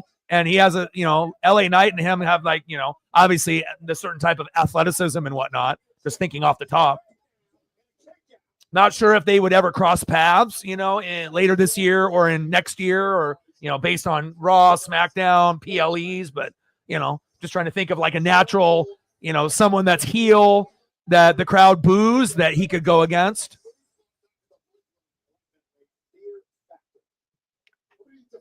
But you thought of it, right? See, we're on the same page. You know, I feel like a lot of us, we understand wrestling and whatnot, but like the first initial person, if you go Fatu as a face, which is kind of hard to see, like who's the most natural person to be like, okay, who's a fucking heel, or who's a heel with not even trying? You know, obviously Dom used to be, but not really anymore. You know, even though Judgment Day isn't the same, but Logan, you know, he's definitely the, you know, he's a guy that will always be a heel for his whole career without even trying.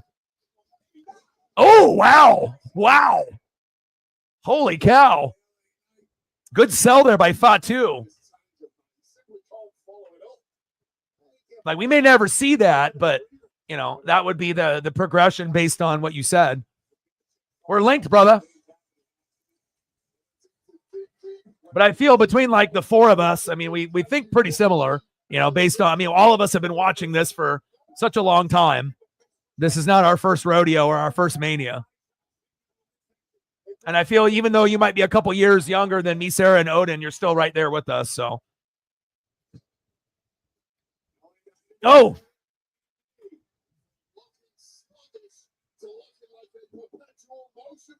it's my ESP, brother. My ESP is strong.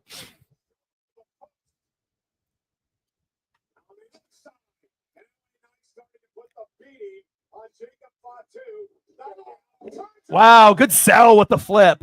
And you know what's crazy too? It's like you see a lot of these Samoan guys, you know what I mean? But like we've never really seen anybody like Jacob Fatu being kind of like this, you know, Samoan, you know, type of sensation, you know, type of wrestler, you know, with the athleticism that he has. Really, the only thing that's missing from Fatu is if he could like, you know, spit on the mic, you know, and if he could like talk on the mic, you know, and get better and better and better, that could be something that could elevate his career. One thing that he could be better at.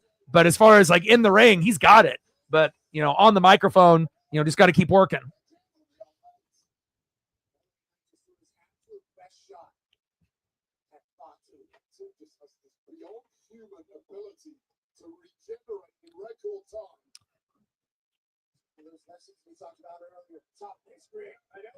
Oh, good counter.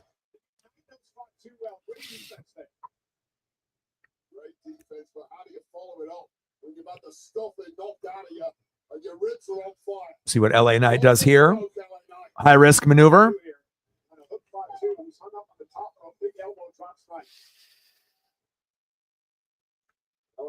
now.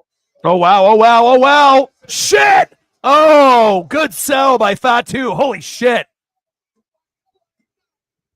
2. Natman in the building. What's good?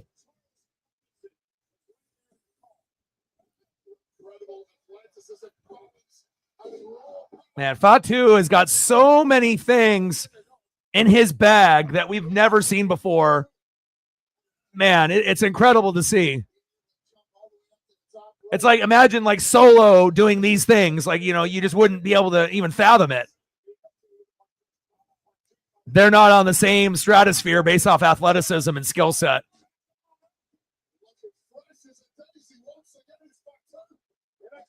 I mean, Fatu looks like a guy that would be more like power moves like Solo, but he is way beyond that. Ow! Umaga, that's a great one from back in the day. Oh! Swanton like a Hardy. 2. Wow. You're watching WrestleMania. What's that? Never heard of it. Every time Fatu is wrestling, I feel like we see something that just makes you just.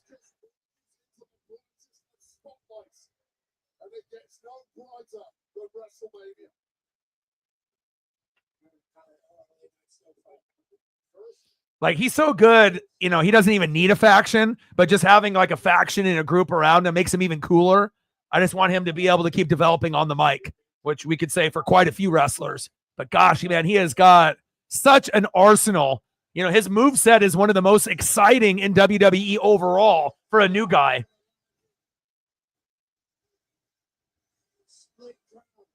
Love it.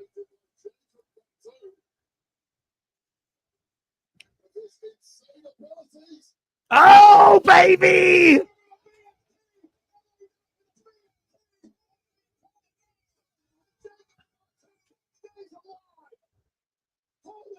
Great reversal there. And great mat awareness to grab the rope there. Again, you know, and again, when you have athleticism like this, you know, Fatu could do this with, you know, Logan Paul as well, you know.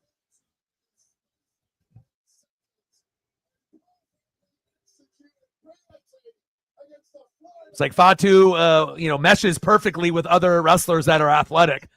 Not to say like Solo isn't, but not as the same as like LA Knight or Logan Paul.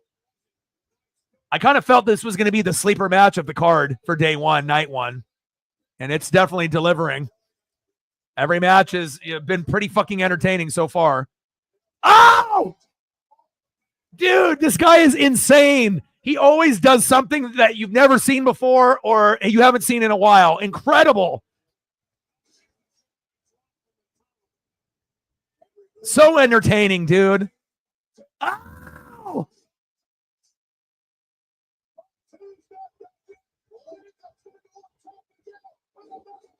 Let's go. Yeah!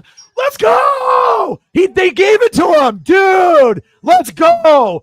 And this is the difference between Vince and Triple H. Again, normally, most circumstances, he's not ready. LA Knight's been carrying the company for years and years and years, right? And then you have this new guy coming in, kind of like main event Jey Uso, where they have the crowd and, you know, people understand how amazing he truly is. And, you know, to be so young into the business and to get gold, dude, this is why Triple H is fucking king. You know, because again, anytime you think you know nothing. You know nothing. And they end up doing the opposite of what they normally would have done in the Vince era. I love this shit. I love it. Oh my God. And again, this is the guy that we all wanted for him to win, right? But maybe it's just a little bit early, right? You know, man, dude, this WrestleMania is amazing, dude.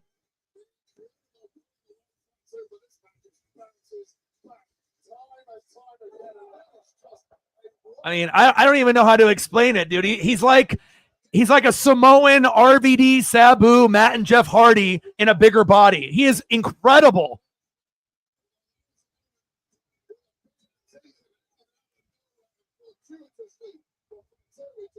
Let's fucking go, dude. And even if you're an LA Knight fan, I don't think you can really hate, you know. Of course you wanted him to retain, but I mean, look at the entertainment value that you're getting out of a new guy. This is by far the most entertaining new guy in the business. Period. Name one more newer individual that joined WWE recently that's more entertaining day in and day out than Jacob Fatu. You can't. I mean, he's like fucking Will Ospreay, but in a Samoan body in fucking WWE. Incredible.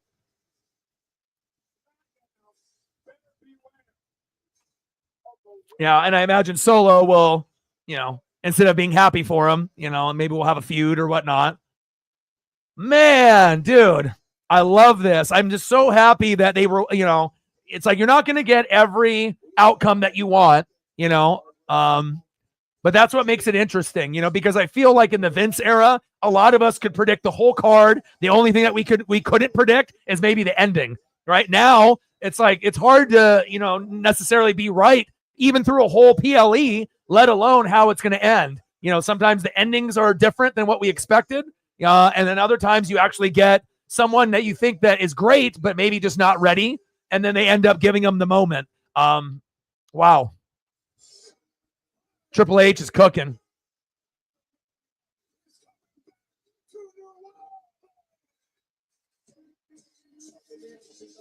Dude, let's go.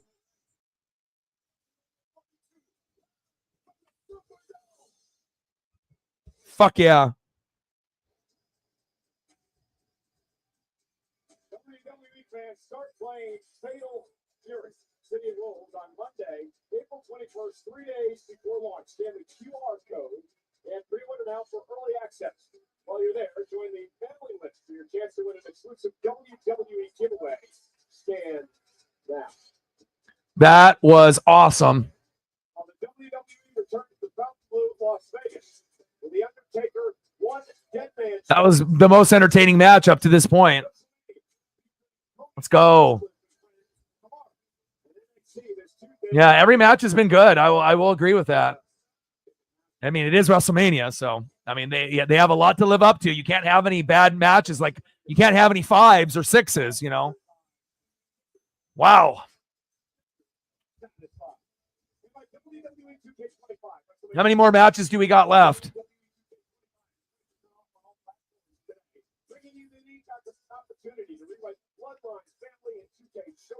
We got Charlotte Flair, Tiffany Stratton.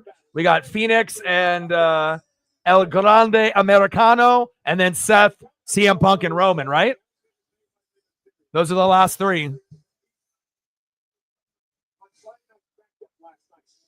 El Grande Americano.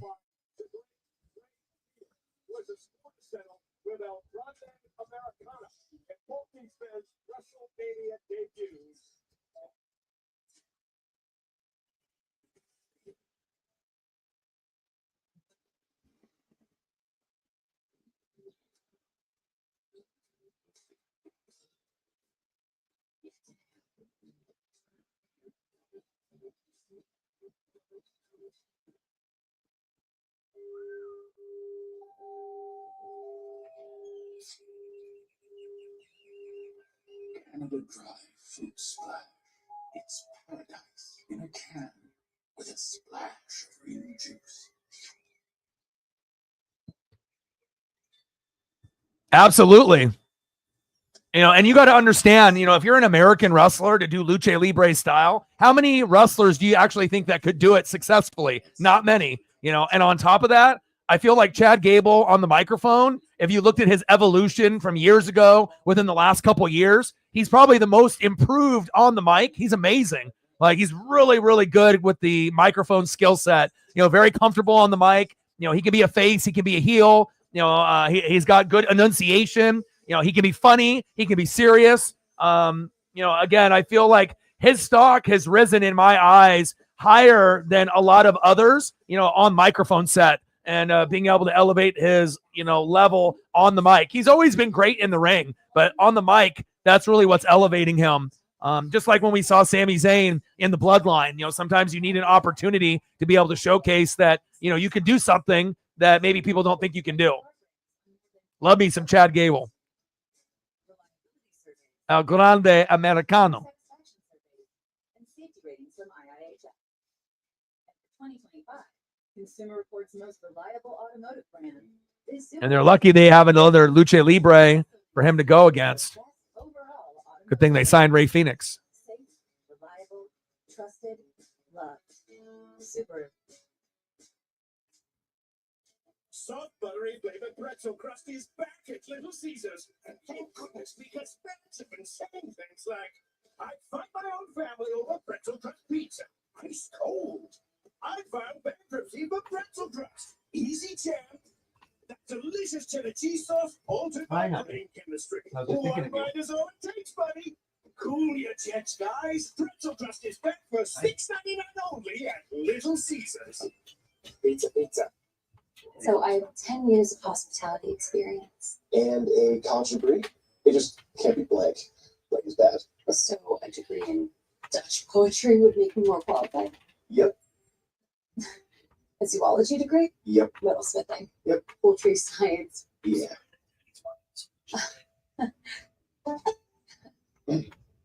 Indeed matches you with jobs that actually match your experience. And what was your major? Oh, I'm the voice inside your head. And while you're typically athletic, right now, we're pathetic. You gonna lay down? Shame. Lay down. You have the right all the confidence, because this could hit you out of nowhere. Love you.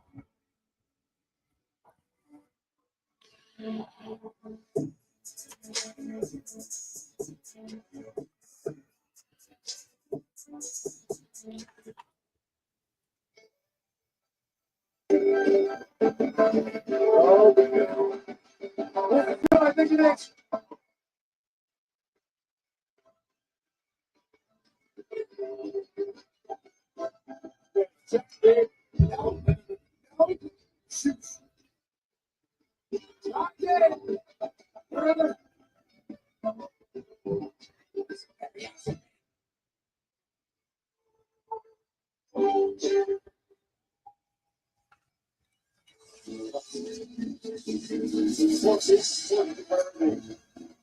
The Grande Americano match.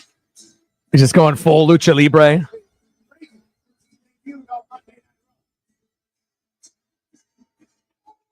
El Grande Americano.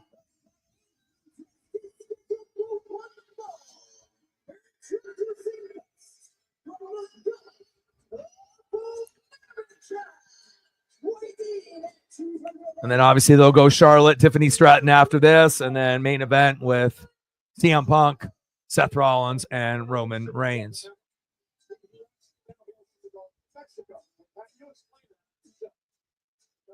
Accounting logistical thing whenever he was born, Gulf of Mexico. You see. Nonetheless, you guys do realize you can't spell luchador without Chad, right? Chad or. Yeah, and that or could be the fact that you are wrong. And this is El Grande Americano. I've heard you banging on about this for weeks now, Michael Cole. What I haven't had to do is supply one simple, solitary shred of evidence to back up. Well, if we got these three matches, I don't think we're going for for another 2 hours after this. You got this match, right? And then you got the Charlotte Flair match. So maybe both of those, what are we looking at? What, 20 minutes apiece? Maybe something like that. And then what? And then the main event, could be like 45 minutes or something. So more than likely we'll be done at like 7:30. I don't think we're going to 8. I mean, the only way we're going to be able to go to 8 o'clock is if you ended up having CM Punk, Roman Reigns, and Seth Rollins go for over an hour, and I don't think that's going to happen. So maybe 3 hours and 30 minutes each day. Michael Cole just doesn't have enough respect for Lucha Libre to leave a luchador alone. Let's take his mask off, right? That is death to the career of a luchador. Speaking of luchador. I feel bad for Ray with that injury. It's tough. I'm going to go go grab a water here real quick before the match starts.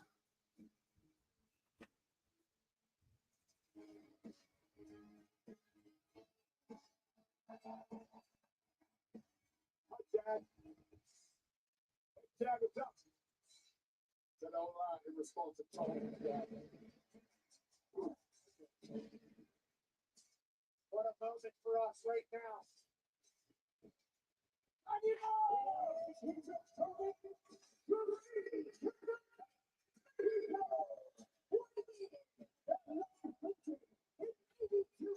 What's the card for day 2?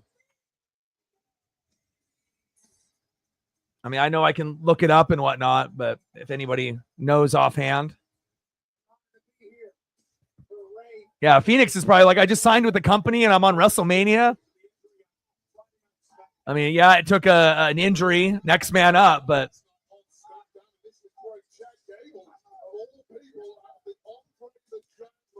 El Grande Americano versus Rey Mysterio. El Grande Americano against Rey Phoenix. El Grande Americano against Penix. Rey Phoenix. Penta. Need more Lucha Libres. Has something to do with this guest here tonight. Kingo, he is a former Triple H champion. The reason we picked that up is because the WWE has acquired the Lucha Libre organization known as Triple A. We'll talk more about that after this matchup. Also, look who's here tonight. Ladies and gentlemen, the TKO group, UFC CEO, Dana. I saw Braun Breaker's promo. The math is not mathing.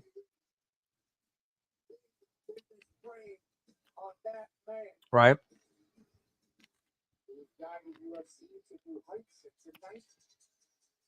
Taking in WrestleMania 41.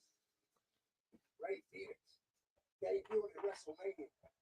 What a dream. Oh, hold on. That's not bad. That's fine. Who runs into a big kick? Get this Kingo thrown out of here. Why? Grande Americano got in his face. We don't know if Grande Americano and Kingo have an old rivalry. I guarantee you they don't. Chad Gable has no idea who he is. Spectacular Phoenix looking to win. And they kick it. That's how Grande Americano is not Chad Gable. But this referee is just allowing that to take place. Kind of a crazy thing to think that, you know, his split persona ended up making WrestleMania before Chad Gable made WrestleMania.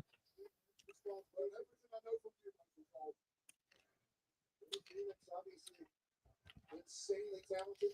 Yeah, you've had the opportunity to see him on SmackDown the last few weeks. Open challenge. Look, he had a lot of pressure on his shoulders, trying to follow in the footsteps of Pence and his brother over on Raw, who would have been equally incredible. But Rey Phoenix was absolutely outstanding with 1, with 2, with 3. Hell yeah. Super Lucha. And Lucha Wrestling also not only reminds me of WCW, you know, on the Nitro days with the Cruiserweight division, you know, but also, you know, with ECW and the style of wrestling with some of their guys too. Oh, but mostly, you know, WCW. 2. Did you guys watch NXT Stand and Deliver? I ended up watching that earlier today when I was doing the Mariner game. It was pretty fucking good. Recommend to watch it if you haven't watched it.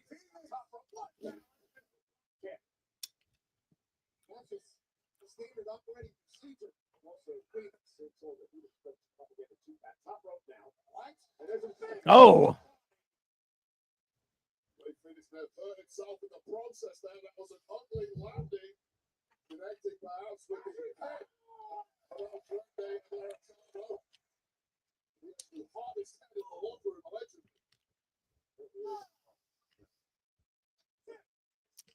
Okay, and then off the top rope. Look at this.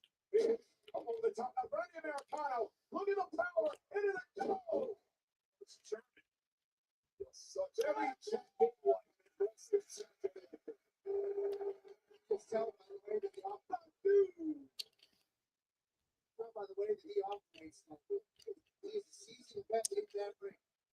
that match. Of course he is. He's a 2012 U.S. Olympian. Different guy, Michael Cole. Let's talk about that Mexican Olympian team, of which I can't comment. I'm not familiar. We need to do more research, which we should do on the next PLE wave. Oh, two.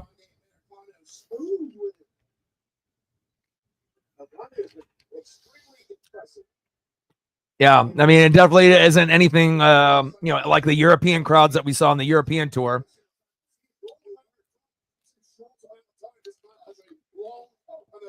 I mean, it'll get a little bit louder for Tiffany Stratton and Charlotte Flair, and it'll get really loud, for Punk and Roman and Seth.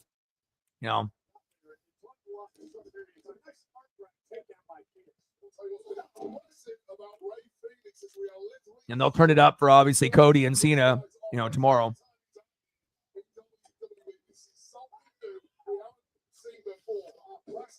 But you got to also think about how open, this football stadium is. It's not closed off, where you can only see the first, 5 rows on TV. Like you're literally dead center in a huge, football stadium where the Raiders play. So Raiders.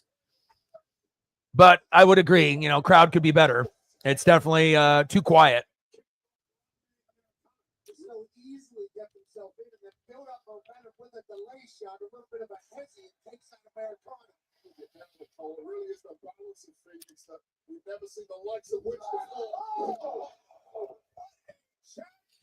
Gable-like throw by Grande Americano. Take the best of Chad Gable, add it to your own lucha repertoire, and you perhaps become unbeatable.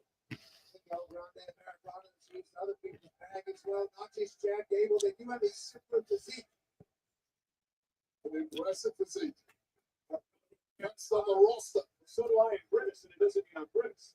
Now top rope, here comes. Oh, whoa. Holy shit. That was insane. Absolutely incredible. Highlight, real life, check out. 2. I can't believe Gable could actually pull this move off. Look at this again. Dude, this is so ECW, WCW. Holy hell.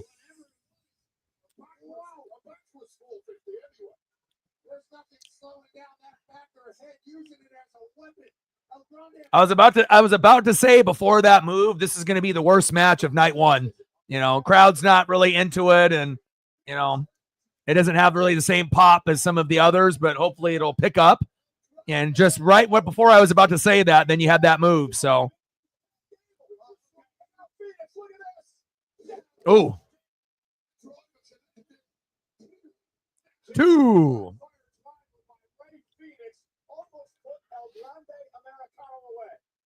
McIntyre, Priest, Styles, Logan Paul. So do we think that for sure night 2 is going to be better than night 1 overall, top to bottom, or going to be pretty close?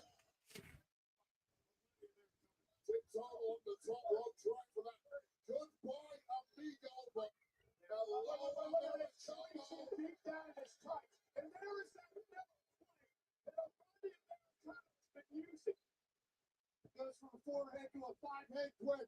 But Ray Phoenix and the official have no idea that it's a metal plate on the match now. I guess it just really depends on preference on favorite wrestlers, male and female, in the card.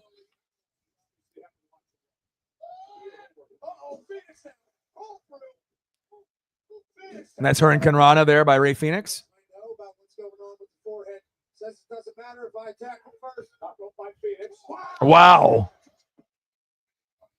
Phoenix makes straight his ankle when he came off the top rope. Phoenix hit hard. Boy, he straight his ankle. Or broke his foot off the metal plate. Oh, yes. Perhaps that is it. Great point. But he kicked the face of a Grande Americano. I believe he kicked the metal plate. He didn't have a broken foot. I think he just twisted his ankle on the floor. Oh, it might be over. Shamrock turned ankle. El Grande Americano ankle up. They're all like on that small joint with a left boot. And Ray Phoenix just give up. Let the fight another day. Back to the center of the ring. Ray Phoenix trying to hang on. His WrestleMania debut tonight. Anchor lock is in. Roll through, shoulder tap, victory. 2. Phoenix off the top of that.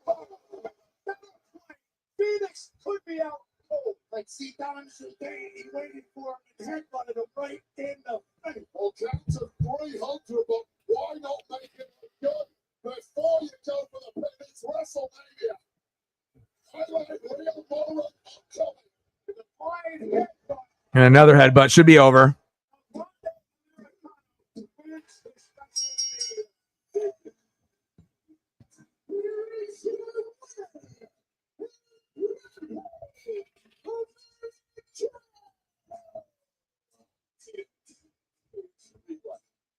A lot of things happened there that the ref didn't pick up. El Grande Americano certainly benefited from having steel on his forehead. But congrats on your WrestleMania debut dub, El Grande Americano.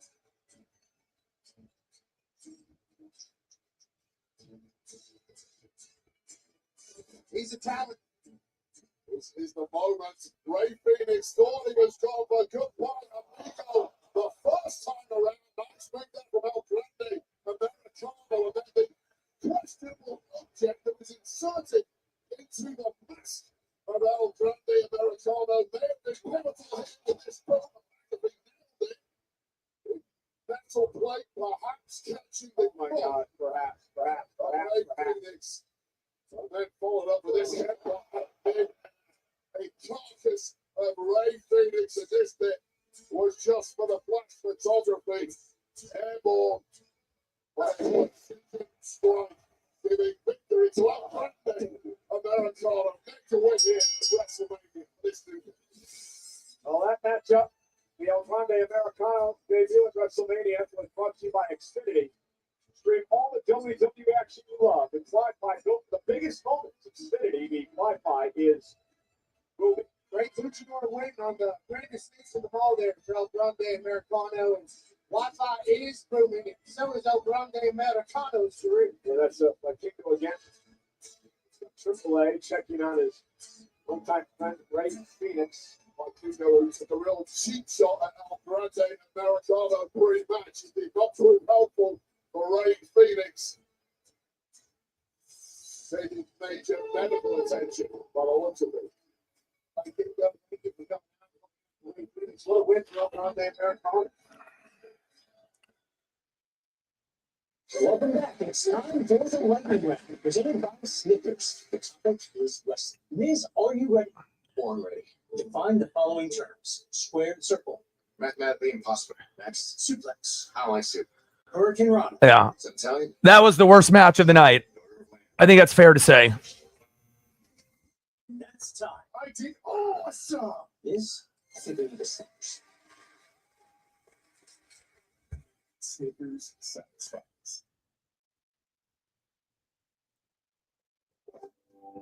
All right. Down to the last two for night number 1.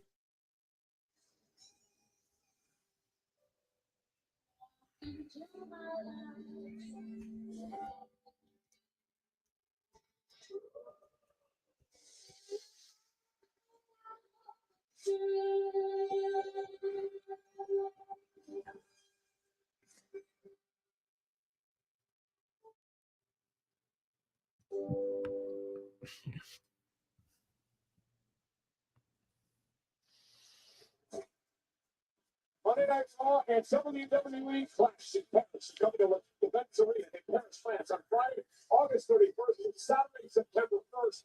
Combo tickets on sale this Friday, April 25th. Earlier today, ladies and gentlemen, on the countdown show before WrestleMania, we made a massive announcement.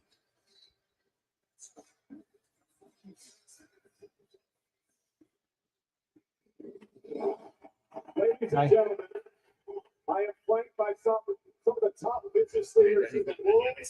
I am flanked by some of the top luchadors in the world for a major announcement here this afternoon. WWE is announcing the acquisition of Mexican Lucha Libre promotion Triple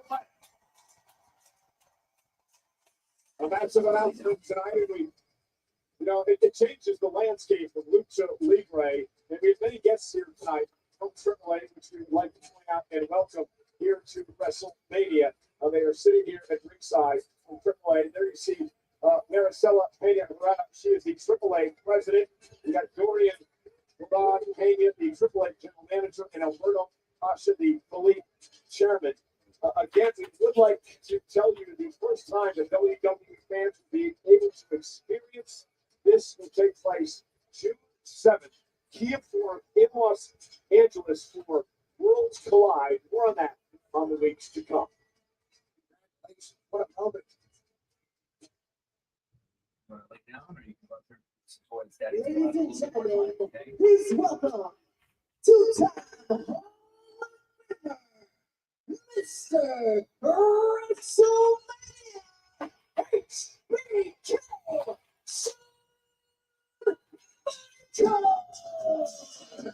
Here we go. Little HBK action.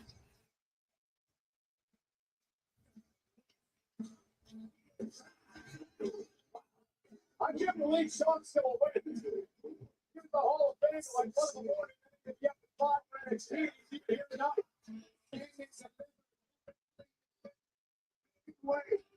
That's all the old family who is still running things out. Let's go, HBK.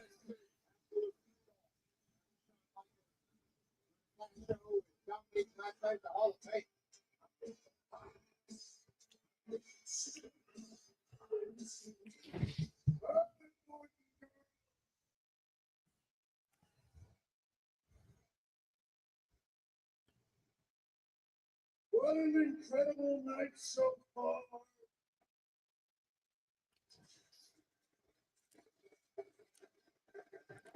HBK's got like the Hogan thing going on where he's got the dark hair and then he's got like the blonde beard. Instead of it being like blonde and then black beard, it's like the opposite of Hogan. What's HBK doing? Like paying homage to Triple H. Moments and memories created. Las Vegas, we ain't done yet. Right now, the WWE and old HBK would like to thank all 61,467 of you for a sold out WrestleMania Saturday. News in the Heartbreak Kid. Sellout crowd tonight is 61,467. And if you ain't down with it, we got 2 words for you.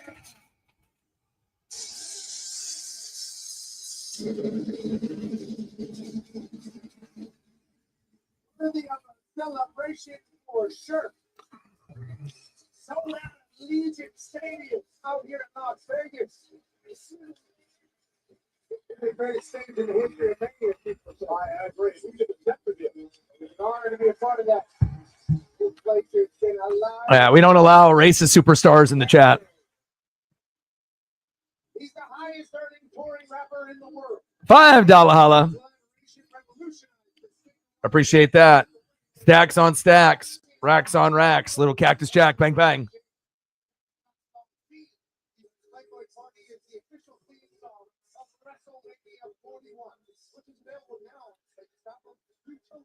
A record that takes you #1 on the Billboard 200 chart. Travis Scott makes bangers always. That is a beat. Shot. All the new WWE Cactus Jack collection available for a limited time only on WWEshop.com and Fanatics.com.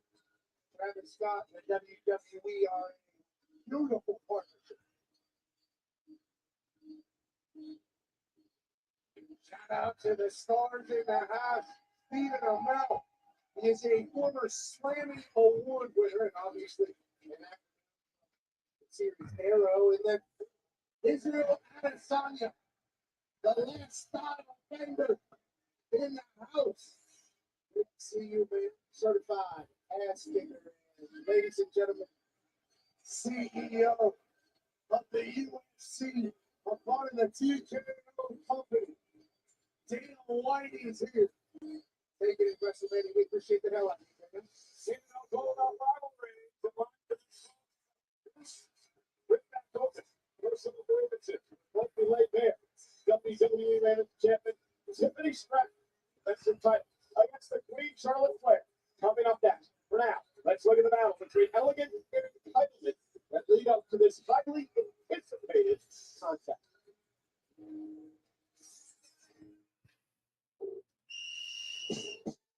Time exists to help everyday Americans make it. When you build your credit to build yourself up, when payday comes on your terms, when your girl math starts mapping, oh yeah, you're making it. Success doesn't happen overnight, but as you progress, you start to get. See, when you want something, listen for something better, hey, you're making it. When you decide to step up to this kind of fun, this kind of fun, this kind of experience. Oh, yeah. Nintendo Switch 2 rated everyone. I'm so bummed. I forgot to get my girl tickets for the show tomorrow. I was sold out. It's her freaking birthday. Oh, dude. She's only gonna break up with you. He's definitely gonna break up with me. Should have used TickPick. What'd you say? TickPick. Look. Whoa. What? There are no hidden fees. What do you guys think I said? Oh, tick pick. I thought you said You heard right. TickPick. No fee ticket site. For the McLaren Formula One team, a successful car starts with over 14,000 meticulously crafted parts perfectly tracked with Smartsheet. From engineering to production to assembly, AI-powered workflows help bring every piece together seamlessly. With every part in place and every team member connected, the McLaren Formula One team wins more than races. They compete for championships. Smartsheet, where tracking every part and minding every detail helps drive the future of racing. What do you think we're gonna see? Lots of princesses. And? Yeah, and there's villains too. Don't complain! And treats. And I heard at night, all the stars come down from the sky and make your dreams come true. Don't miss Cool Kids Summer with special savings on theme park tickets and new Walt Disney World Fun. And it's not at my door.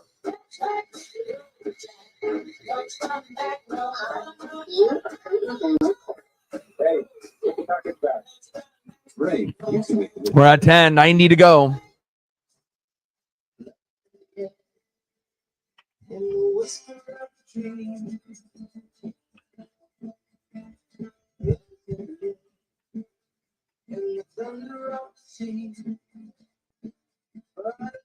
Yeah, some surprises too, and that's what makes it so exciting.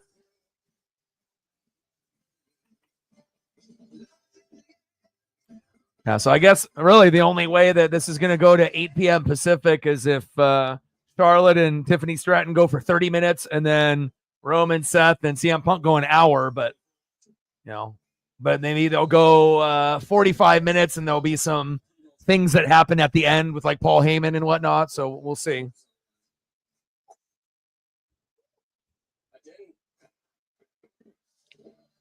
Yeah, Jacob Fatu winning has got to be the biggest surprise.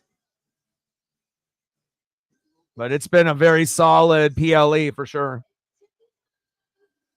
All right, it's Tiffy time.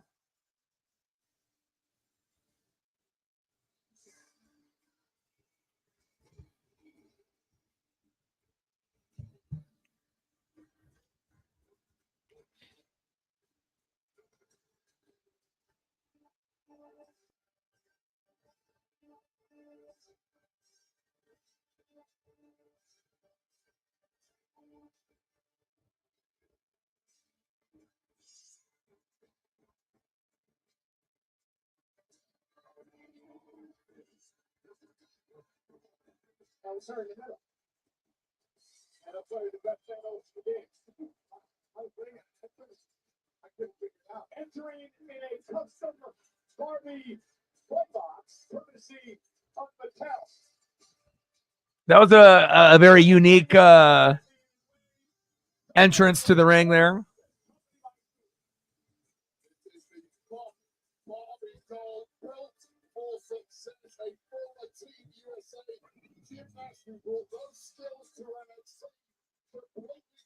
I hope that Tiffany retains, but you never know with Charlotte Flair.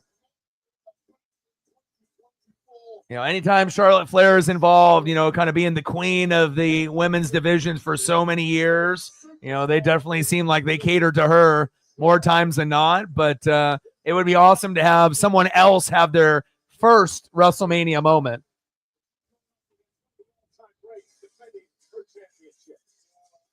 And obviously, if Charlotte wins, they'll boo, you know.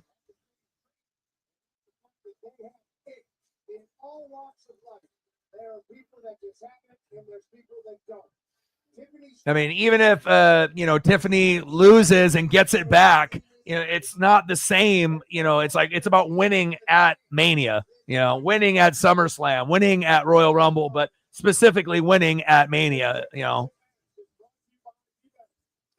Like winning at Mania is like having your Super Bowl moment, you know. Like the other PLEs, you know, and pay-per-views are big, but they're not as big as Mania as far as legacy.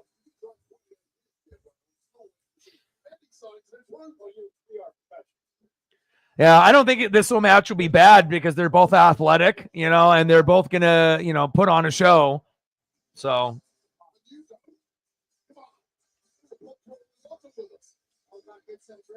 But it's kind of crazy to see like how celebrated Charlotte Flair and Bianca Belair were just a couple years ago. And then now, you know, the Boo Birds reign hard for both.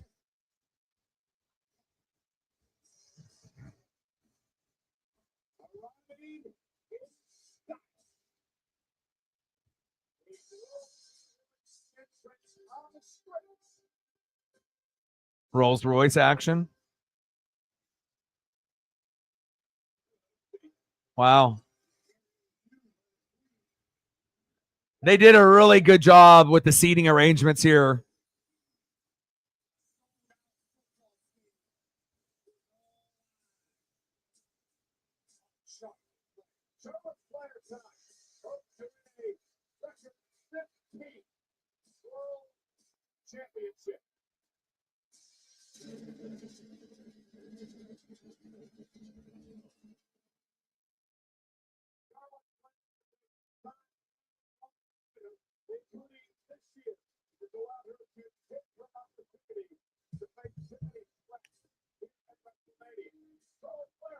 And we'll be doing night number 2. I will be here. Obviously, Mariners play at like 10:30 in the morning, so I'll end up watching that. And then when I get back, I'll be back in time.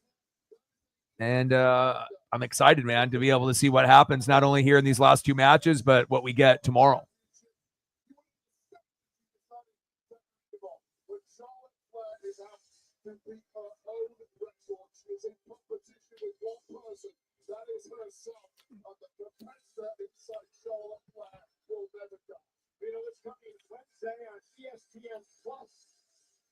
Megan in the building. How are you? Happy Easter. All right, we got Tiffany Stratton and Charlotte Flair for the women's title. And then we have Roman Reigns, Seth Rollins, and CM Punk in the main event. And then we will be done with night 1 of WrestleMania 41.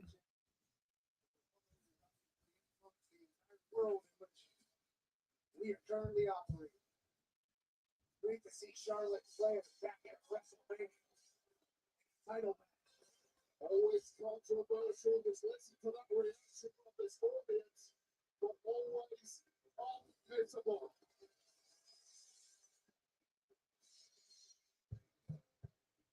The spotlight that follows Charlotte Flair.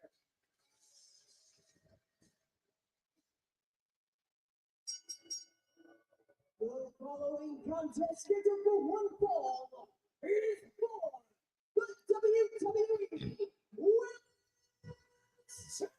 Championship. Tell him, Alicia Taylor. Introducing first, the challenger from the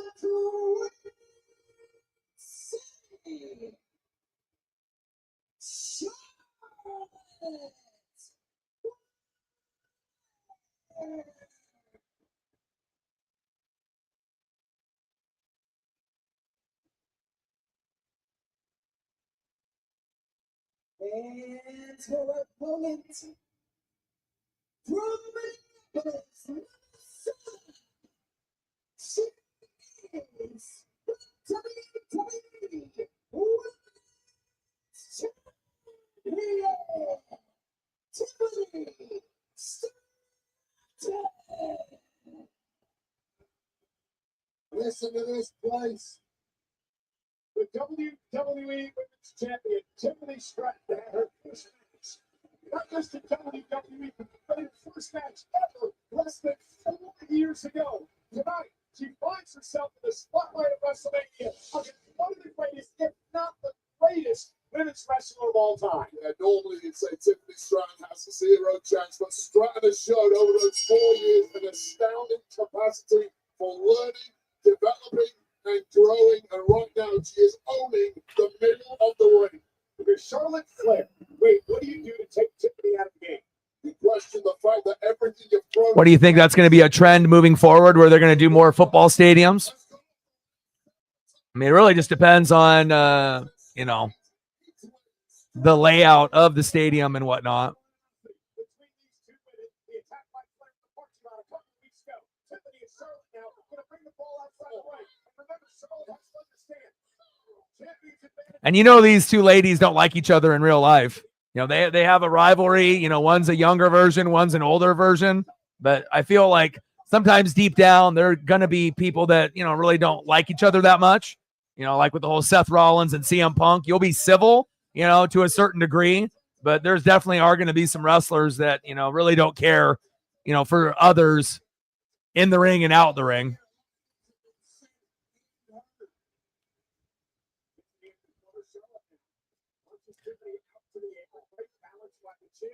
I think for Tiffany, she's got to show she belongs, Wade, in the early going of this match.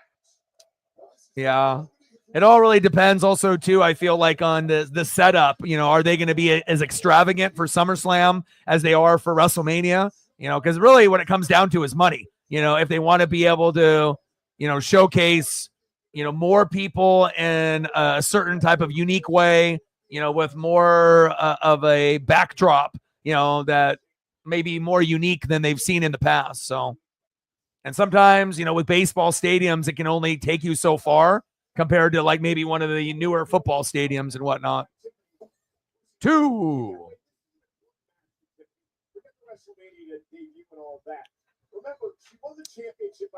Matt in the building. What's good? WrestleMania 41. We're down to the last 2 matches. Tiffany Stratton and Charlotte Flair. And then we got Roman, Seth, and CM Punk coming up right after this. Next to anyone who wins their first championship but via Money in the Bank. Nothing wrong with it, of course, perfectly legitimate. However, can you really do it one-on-one on the biggest stage? And we're going to get the answer tonight one way or another. She went for it, and now she's champion. And now she's fighting at WrestleMania against one of the GOATs. I appreciate and admire those who don't want to wait in line behind other people that aren't as great as them. But it's about stacking the deck is stacked in your favor when you have the Money in the Bank briefcase and the contract held within. You pick your moment whenever you want. Now, this is a very, very difficult proposition for anyone. Anyway, the problem here is that Charlotte, in her veteran instinct, she drew Tiffany out of the ring. She suckered her in. Charlotte was able to take advantage. Now the beatdown begins. With Flair. Well, think of all the experience, all the tape available to study Charlotte Flair. What she's done in the past. You put together a game plan. Charlotte Flair knows you're going to do that, and she's come up with something completely different to anything you've prepped for. If you look at the match tonight with Charlotte Flair, look, she's doing and how aggressive she is. You can watch as much tape as you want of Charlotte Flair over the years, Wade. I'm doing good, man. I'm exhausted. You know, I did the Mariner game, you know, prior to this, and I was hoping I was going to have an hour and a half break to walk Paisley, eat lunch, and rest. And for whatever crazy ass reason, the game decided to go fucking 12 innings. And instead of being a 2 hour and 30-minute stream, it ended up being 4 hours. And I actually had to step away, with maybe another 5 minutes left in the game, even though we ended up hitting a grand slam to win. And then I had to prep for this. So I've been pretty much sitting in this chair, since 10:30 a.m. prepping. And it's a long fucking day. But the Mariners won WrestleMania 41, day one. Night one has been great. And Easter tomorrow here in the States. Going to eat some food, get some leftovers. And then again, I'll take Paisley for a long walk after this is over. And I'll sleep good tonight. And then we'll be live for WrestleMania Night 2 at 4 p.m. Pacific. And I'll be here again.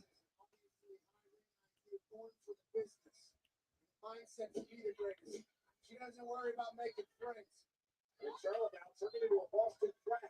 Except for the ring. Charlotte really trying to lay it in here. And Tiffany Stratton, the champion in trouble. Remember, tag out get the title. Charlotte. Tiffany now rolls through, hooks the leg, trying to pick up the win and kick out my flag. Well, Tiffany Stratton has been popular in the ring so far. Charlotte. Yeah, I like the ring gear as well, but they're almost like too similar. They're both wearing pink. Obviously, Charlotte's got more of the blue. And whatnot. It would have been maybe, and I know she came out as like the Barbie doll and whatnot, in the theme with the entrance and whatnot, but maybe a different color, for one of them. But maybe that was planned on purpose, to Charlotte to kind of outshine, because obviously one's going the Barbie theme and maybe Charlotte could have went more like blue, but nice athleticism by Tiffany Stratton there. But their ring gear is pretty similar to each other.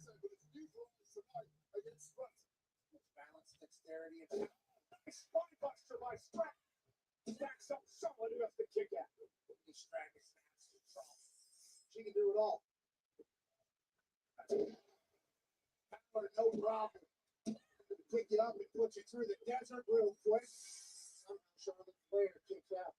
All rostering instinctively to Charlotte Flair in this match. The race reacts so quickly, it takes a beat from a less experienced Tiffany Stratton to ponder her next move. And that's really the advantage now that Flair has.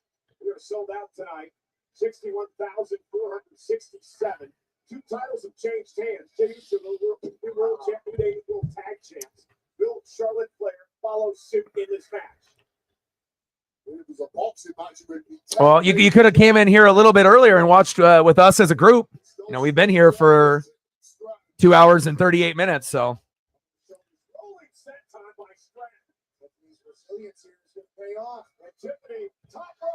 Oh. Nice kick to the midsection there.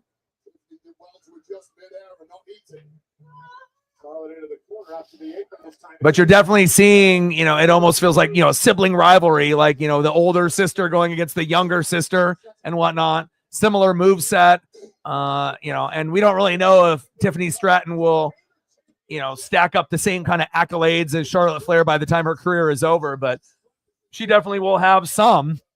That's for damn sure. But we'll see if she ends up having her first WrestleMania moment against her rival here tonight.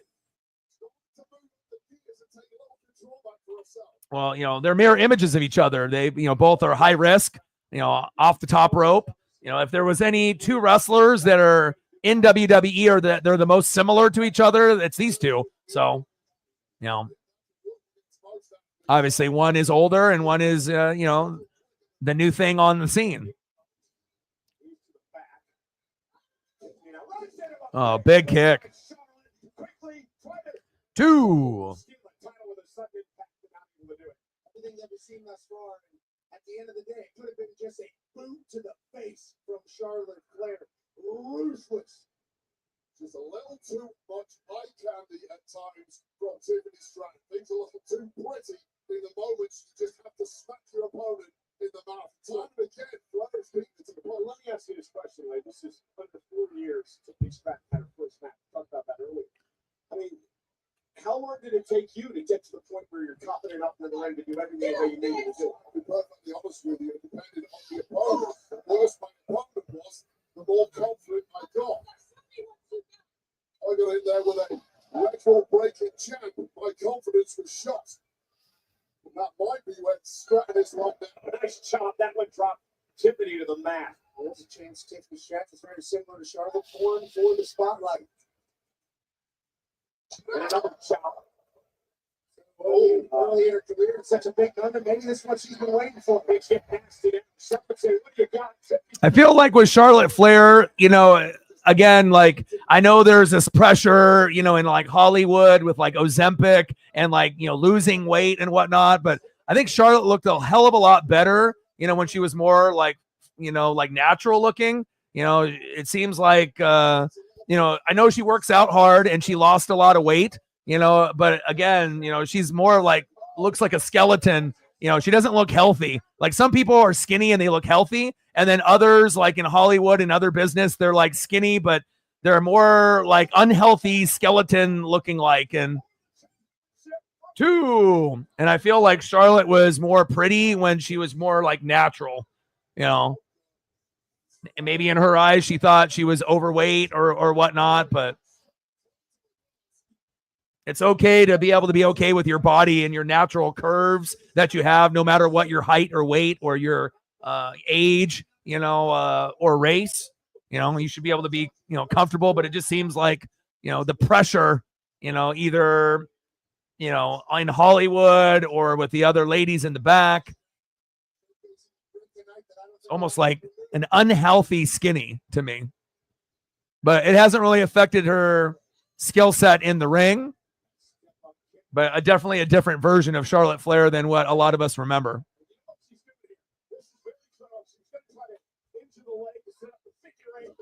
Big clothesline by Charlotte. Someone is your athletic equal, take out the knee, and suddenly they are no longer. Now dictating the pace of this one, decisively, with Charlotte Flair. As we said, remember Tiffany Stratton not the only one in this match that has a gorgeous moonsault. So I'm going to talk about the champion, though, continuing to fight. What grit shown by Stratton so far? The player thought she had enough time. Tiffany Stratton got up there with the quickness. He saved her. Charlotte fighting drops the champ. Again, Tiffany just keeps getting back to the fight. It's unbelievable. Truly. Durability from the champ. But every time there's a window of opportunity for Stratton, it gets shot in a heartbeat by Flair.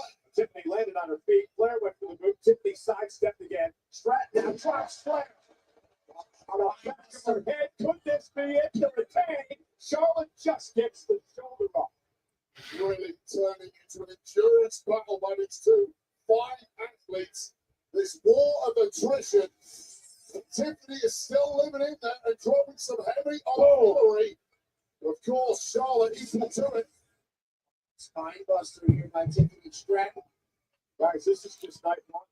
WrestleMania Saturday. Over 60,000 expected again tomorrow for WrestleMania Sunday. The day that'll kick off with the countdown show. And again, WrestleMania. The last WrestleMania for John Cena. Tomorrow night, Charlotte Flair, Tiffany Stratton, WWE Women's title. Flair going to climb up to the top rope, and again, a resilient Stratton back to her feet. How much does she have left? Charlotte Flair, crossbody, lateral presses roll through by Stratton for the win. 2. She kicked out. Yeah, the match is underwhelming a little bit so far. I would agree with that. But, you know, a lot of it has to do with the crowd. The crowd has been terrible tonight.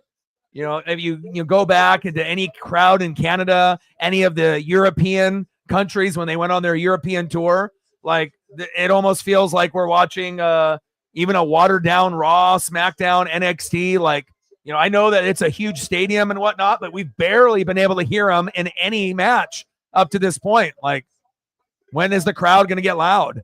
When are they going to chant? Like, we haven't heard any chanting. We haven't, you know, it's like you might be able to hear the first like 10 rows a little, you know, with a little bit of a cheer or a little bit of a clap. But on a scale of 1 to 10, the crowd has been terrible. It's been like a 1. You know, if the crowd was lit, then obviously the matches would peak a little bit more. But again, the crowd has been terrible. 2. And the crowd obviously makes a huge difference. Anyone that watched, Raw and SmackDown during the European tour, you know what a good crowd sounds like. And you can end up having like an average show that turns into a good show, and then a good show that turns into a great show. And then you have a great show with a great crowd turns into an elite, memorable show. And again, the European crowd and the Canadian crowd are much better than any American crowd. American crowds are, they take this shit for granted, They don't bring it.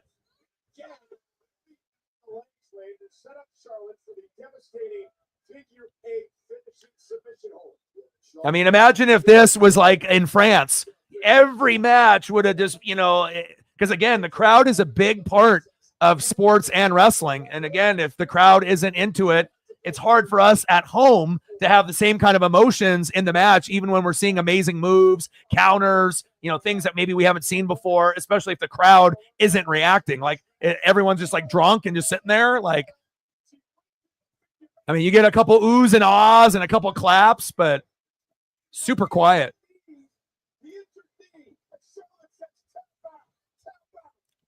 You know what it kind of feels like to me is that they're saving all of their energy for the main event for both nights. Like for Roman, Seth, and CM Punk, like they're not going to waste their energy until the end.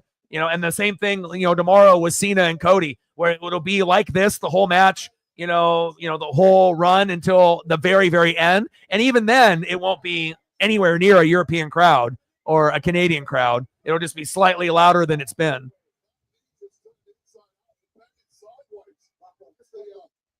I mean, anywhere, Canada, France, Germany, anywhere.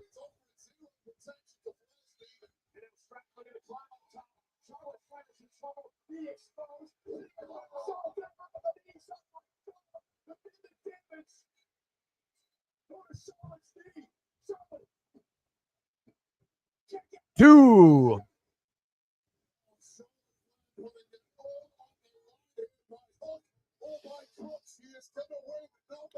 But out of any, event, wrestling needs the fans the most, more than the NBA, more than the NFL, NHL, MLB.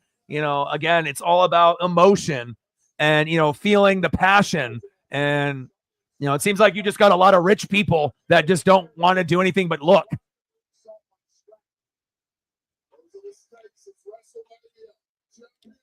And maybe that's a problem by trying to maximize profits and having a big stadium, that you end up getting a shitty crowd instead of having maybe a smaller venue that's a little bit more romantic and louder, that you can actually feel the energy. So it shows you it's not about how many people are there, it's about who's there, right, and who actually participates.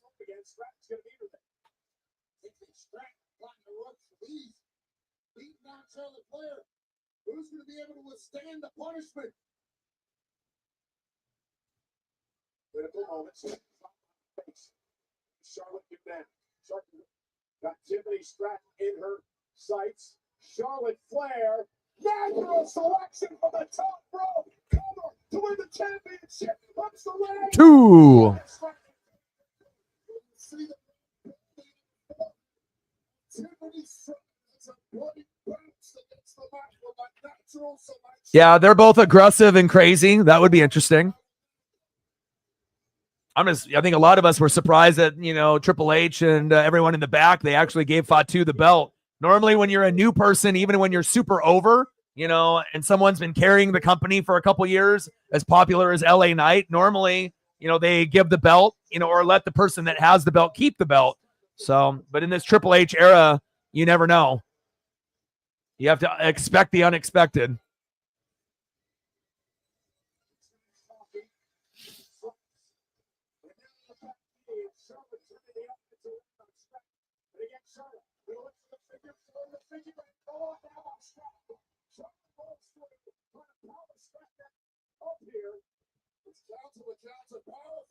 There's blonde hair everywhere. They can barely see each other.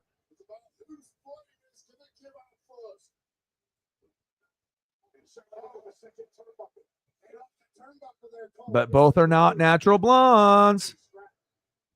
Oh, here we go.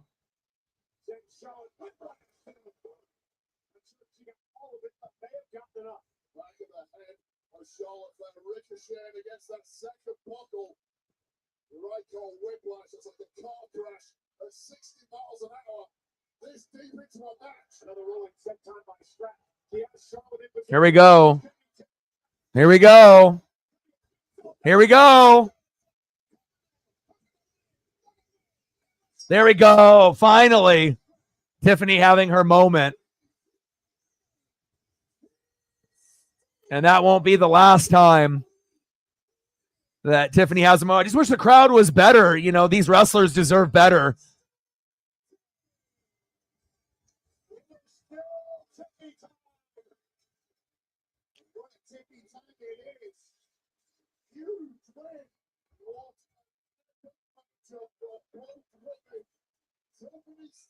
And if it was a few years back, they definitely would have had Charlotte win. So, you know, Charlotte's kind of at the, you know, middle to the end of her career. Tiffany's career is just starting, you know, and everyone needs a starting point against a rival that, you know, might end up being the best, you know, as far as accolades and, you know, are concerned. Charlotte Flair might be number one overall, you know, may not be everyone's favorite female wrestler, but, you know, you can't deny, you know, obviously the titles and the skill set. But I'm glad that Tiffany was able to retain. Crowd would have gave a shitload of boos if Charlotte would have won.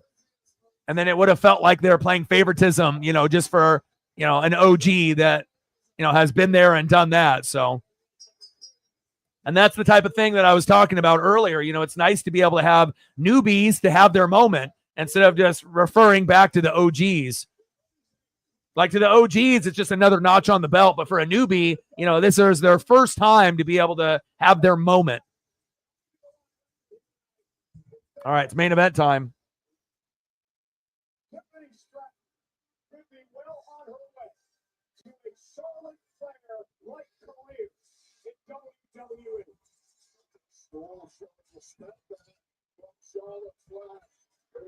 All right, main event. This should be the best match of the night.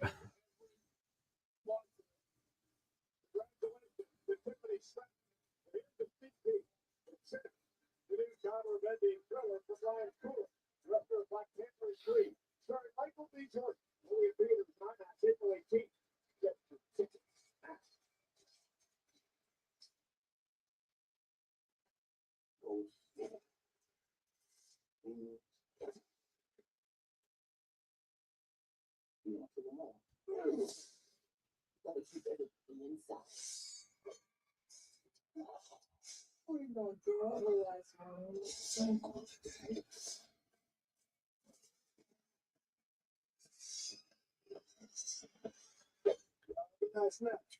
Sinners. We are not playing the leaders.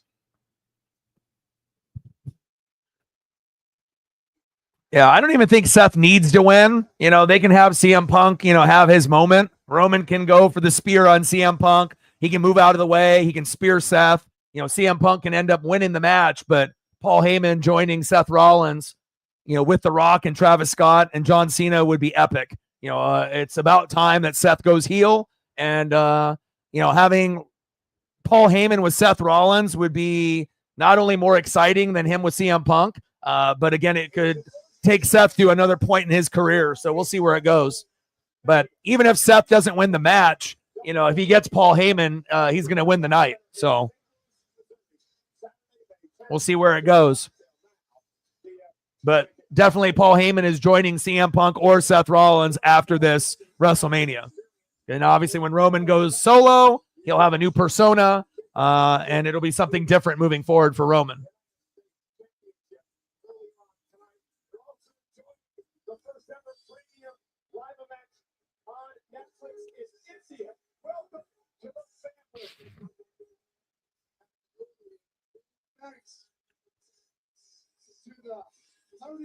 But Seth is always going to be my favorite. And, you know, I would love for Seth to be able to, you know, be the man. He's much deserving. He's always been kind of in the shadows of someone else. He's like the modern day Macho Man. And, you know, Roman might be the Hogan, but at some point, you know, the Macho Man will have his time. And, you know, I would love to see Paul Heyman with. The thing is, though, is Seth is a great talker on the mic. He doesn't need Paul Heyman. And CM Punk can talk on the mic as well. So usually Paul Heyman lines himself with guys that, most of the time can't really talk on the mic, like a Brock Lesnar or like Roman early, obviously in his run, but then Roman started to, get better on the mic, obviously with the bloodline. So we will see how this turns out.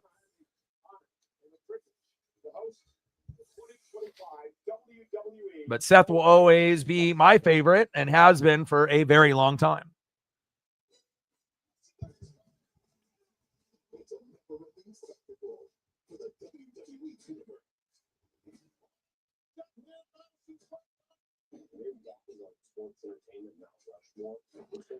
Yeah, the difference is Seth and CM Punk have natural charisma. Roman had to learn how to do it, from Paul Heyman, and to practice, because he was terrible in the beginning with the Shield. He couldn't even cut a promo. So, obviously him getting the belt and being, the modern day Hulk Hogan, eventually you have to learn how to talk on the mic, and he's much better on the mic than he used to be.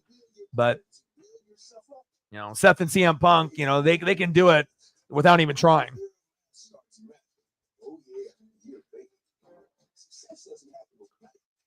As you progress, you start. Yeah. See, when you want something, let's look for something better. Hey, we're making it.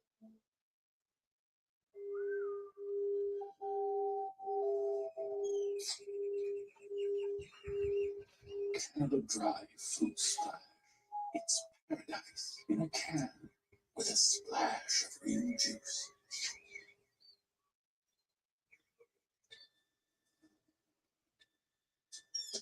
Comfort is in our nature.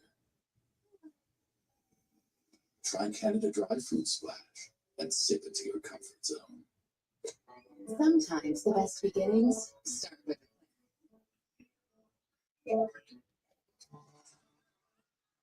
Start yours now and let the magic begin this summer at Walt Disney World Resort.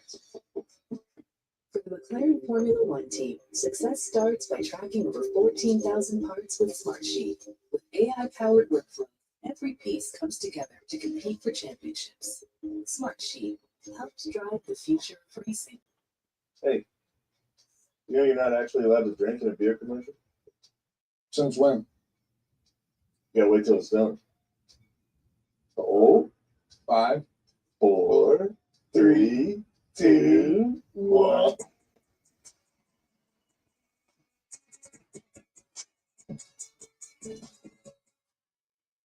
Capture moments in color with paint made to last. Only at Sherwin-Williams. Let's talk salary. Great. What do you typically offer for this role? It's competitive. So is it like competitive salary or is it like competitive salary? It's somewhere between competitive and competitive. Right. And then the number would be Competitive. With Indeed, you can avoid awkward salary conversations from the start. Oh, a number. What do you get, number? It's an actual number.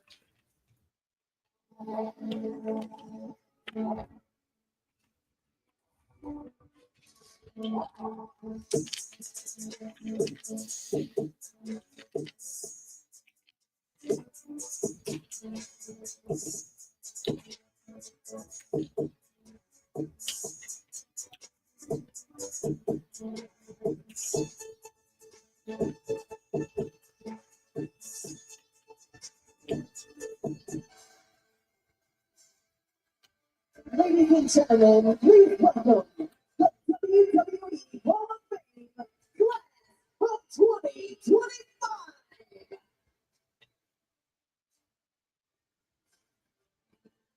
The immortal moment recipients.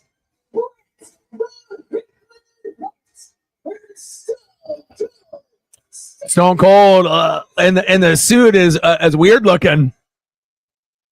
Stone Cold, Stone Cold.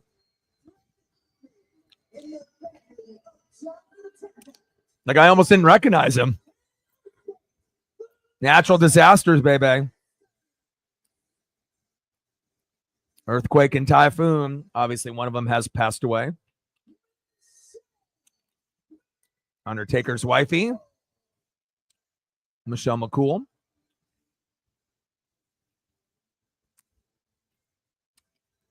pretty dress with the green and the black. Time to play the game.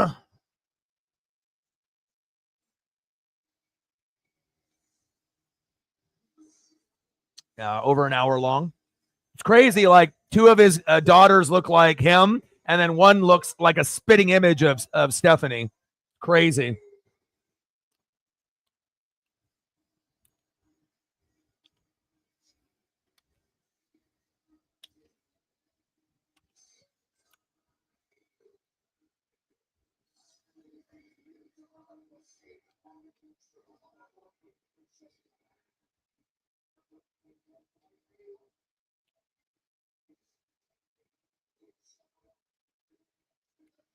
He's like, let me spit some water. Psh. Oh, that water bottle's going on eBay.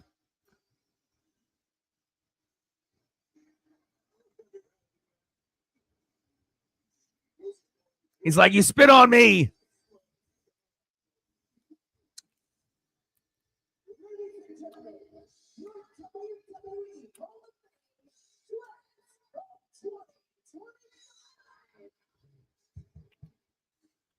Well, if they keep stretching out these little things in between, we might actually make it to 8 o'clock.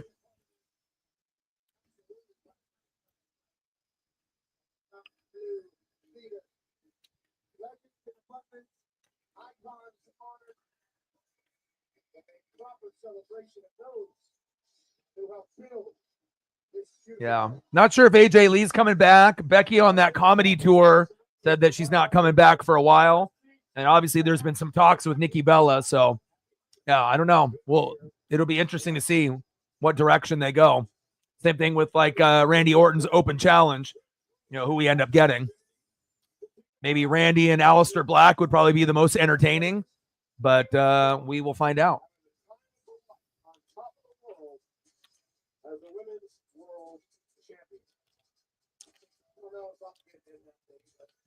Shout to Io Sky. Io Sky is going to have a big opportunity tomorrow to prove that she's not an afterthought. She'll kick off WrestleMania Sunday in a triple threat match against Bianca Belair and Rhea Ripley on WrestleMania Sunday. The highlights of there on the left. Triple threat. AJ Styles and Logan Paul. Randy Orton versus question mark. Maybe Aleister Black, maybe not. Penta, Braun Breaker, Finn, and Dominic is going to be one of the ones that steals the show as a sleeper. Obviously, Cody and John Cena, the build-up. Priest and McIntyre, which I feel like Drew deserves better. No disrespect to Damian Priest, but... And then mystery partner, we'll see.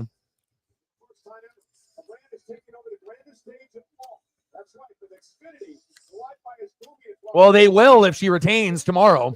But again, it all depends if they are willing to give her flowers. I want her to have a moment. I want Asuka to have her moment. Usually you don't really get too many of the Japanese superstars. Like, they never really gave Shinsuke the proper accolades when he was hot, and at least Io Sky has had some gold, recently here, and, it'd be a big moment. But I'm still waiting for Asuka. Again, injuries have been hurting her career as of late, and hopefully she can stay healthy for the last run, because I would love for her to have her WrestleMania moment before she retires as well.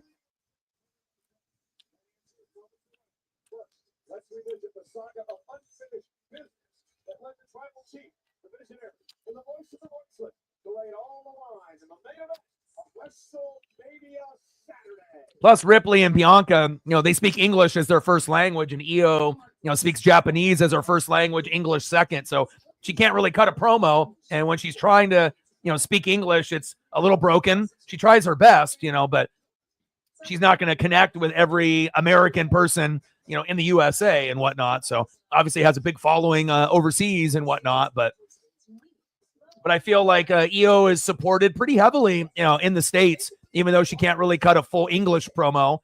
They should just let her cut more promos like she had on, Monday Night Raw, where she kind of cuts a promo in Japanese. They can always subtitle it, down below and whatnot. But it's just nice to be able to see some diversity, and we'll see what happens, obviously, tomorrow with Bianca, Ripley, and Io Sky. But I'm still waiting for that Asuka moment.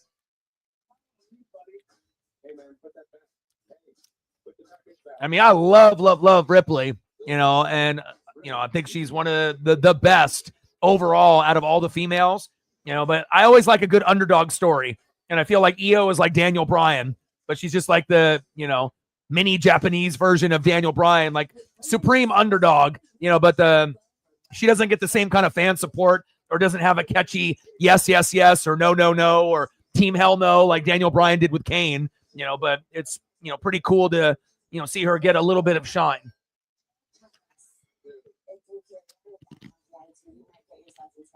Maybe I'm gonna be employee of the month. I missed this. If I would have, I'd be scared. But, you got Charlotte Flair, you got Tiffany Stratton, and then you got Io Sky that can do the high risk off the top. So not every lady can do high risk off the top rope.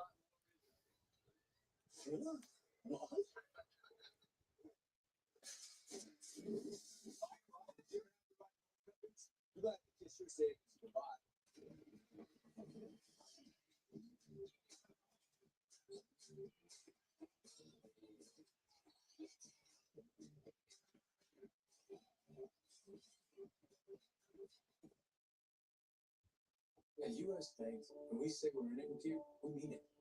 Not just for the good stuff, but for all the hard work it took to get there. We are in for all of it. Because there's nothing as powerful as the power of us. My fire review was brutal. We're gonna be underwater for weeks. I'm already so pruny. This is fixable. Just use Grammarly. Grammarly can look through the proposal to find what's missing. And look, Grammarly knows the audience is non-technical, so it can take out the jargon and make the benefits easier to understand. Cool. And with Grammarly working across 500,000 apps and websites, we'll never be underwater again. Download Grammarly for free. This is the making of WrestleMania. WrestleMania 9 is my moment. I don't think so.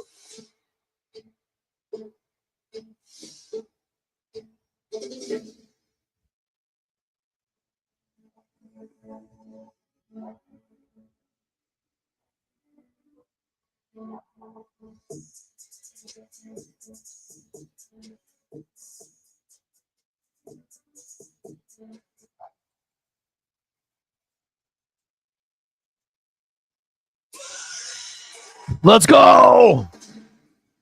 My fucking boy, Seth Rollins.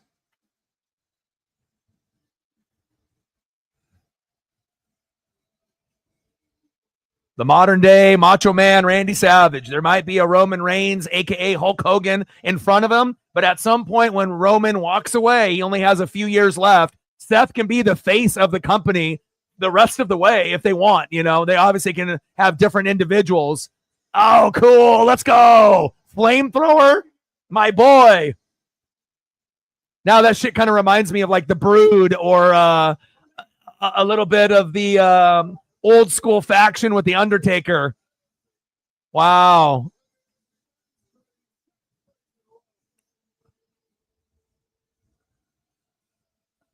Dude, flamethrower? Are you fucking kidding me? How cool is that?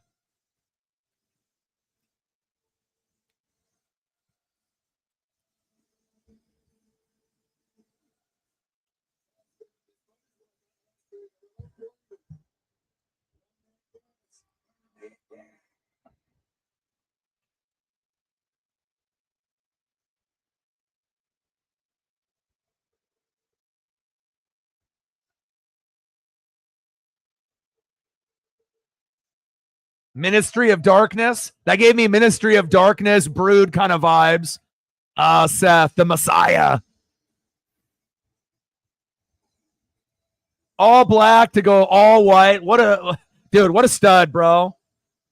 Seth has got it all, man. And again, people can clown and say, get out of Becky's closet, this and that. But that's what makes him special. He literally can wear any glasses, any shoes, any pants, any shirt. It don't matter. Again, and it doesn't have to be forced. People love Seth because he's great on the mic. He's great in the ring. And he arguably is maybe the most consistent wrestler ever since coming up in the Shield. I mean, name another guy that is as consistent as Seth Rollins. The only one I can come up with is Randy Orton. Really, those guys are first ballot Hall of Famers. There's a lot of other guys that are out there. But to me, Seth has never had a bad match. Randy has never had a bad match. And those guys are the standard of WWE. Facts.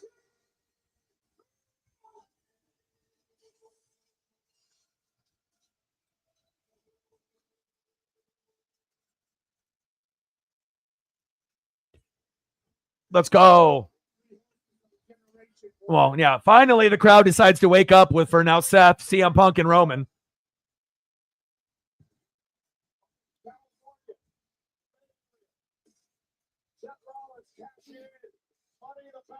And Seth can be in many roles. Seth could be, the next, Cody Rhodes down the road and be the face of the company. He also could be the heel of the company. That's really what makes him so special. Like Randy Orton, they are so good at what they do. It really just comes down to who they feud with. And then, how dark that they want to go. Do you want to be a face and still be a badass? Or do you want to go heel and be the best fucking heel in the company? There's not going to be very many that are going to be able to have the same kind of accolades as Randy Orton and Seth Rollins when it's all said and done. There's going to be a lot of talent, but those guys are incredibly special. And Seth can reinvent himself in any kind of gimmick, and he'll be over. There never is going to be a time where he gets booed. Where like they don't, they're not about the gimmick or the vibe. Lauren in the building, what's good? Crazy game with the Mariners and the Blue Jays. I thought you guys had it. That was I was not expecting a grand salami out of Rowdy Tellez, but you guys won yesterday, we won today, and more than likely you guys will win tomorrow with Castillo on the mound. Now Roman up next. 14 Mania appearances. Yeah, and based on how long these entrances are and everything, it looks like we might actually make it to 8 o'clock.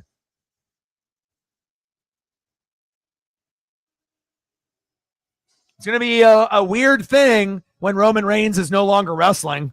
You're starting to see some of these like OGs that have been around for a while, even though Roman came in the same time as Seth. But Seth will still be wrestling when Roman is retired.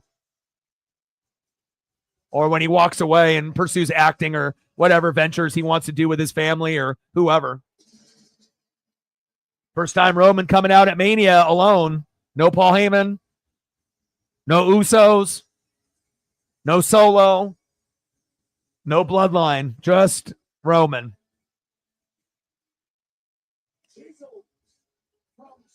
It's got to be kind of a weird series for you, right? Because you're a big Blue Jay and Mariners supporter living in Canada.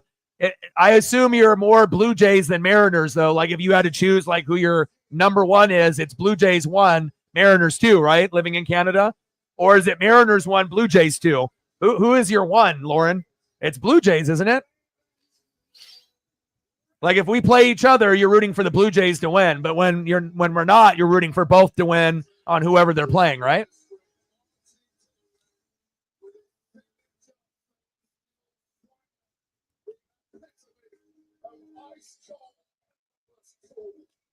And it's crazy to think, with the Shield, comparing to the NWO, Hollywood Hogan, Scott Hall, Kevin Nash were the most decorated trio in a faction ever until Roman Reigns, Seth Rollins, Dean Ambrose, a.k.a. Jon Moxley, kind of overtook, what they ended up doing. And, when you saw the Shield and how badass they were, to see the character growth out of all three since then, it's been a pleasure to see, even with John in AEW. Facts.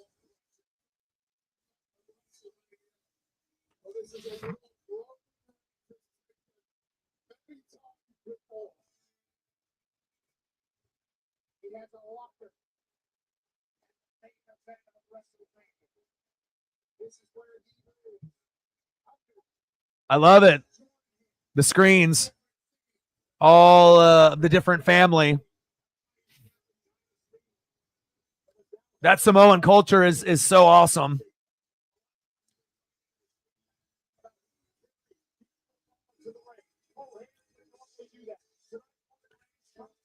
And if you didn't get a chance to watch NXT Stand and Deliver, man, they got some brothers on the up and up, not just Obafemi and Trick Williams. Again, you've seen some of them, leave, obviously to go to AEW, like the Hurt Syndicate with Shelton Benjamin, and obviously, with what you're getting there with Bobby.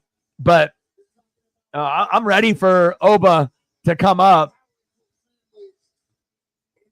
We'll see if Trick comes up at some point as well.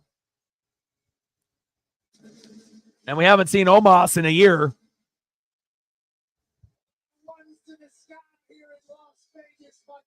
Evans is talented as well. I will agree with that. Yeah, if you get a chance to watch on Peacock and the replay, I would recommend it. It was solid. I ended up watching it this morning while I was prepping for the Mariner stream.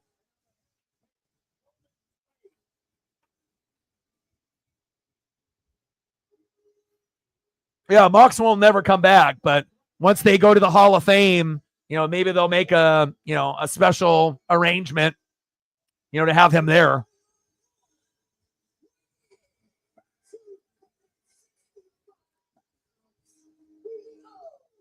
TC.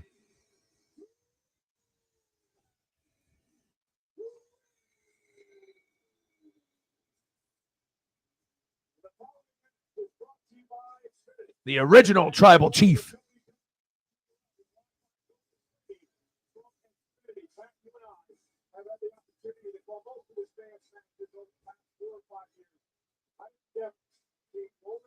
In the shape that he is in tonight. I got a chance to chat with him a little bit on Friday, and he talked about his discipline and his training routine. He brought his entire fight kit out here to Las Vegas.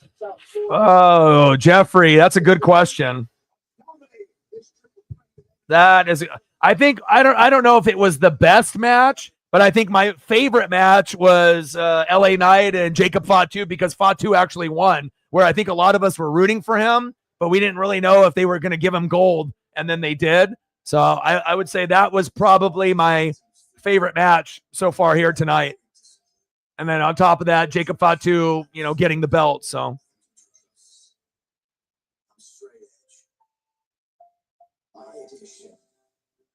Oh, this is cool. Like kind of old school and new school with CM Punk. It was loved and hated, but again, you're never going to see another guy, having his name cheered for 10 years in every fucking wrestling company after he left.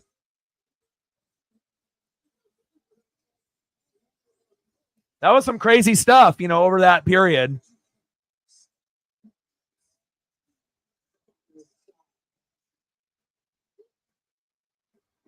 And he spoke his mind, and a lot of the stuff that he said was true, like with the pipe bomb, promo and everything else, if you work hard and you're a regular, again, it's kind of hard to be able to give up opportunities to people that are part-time that get the love from the owner and whatnot. So.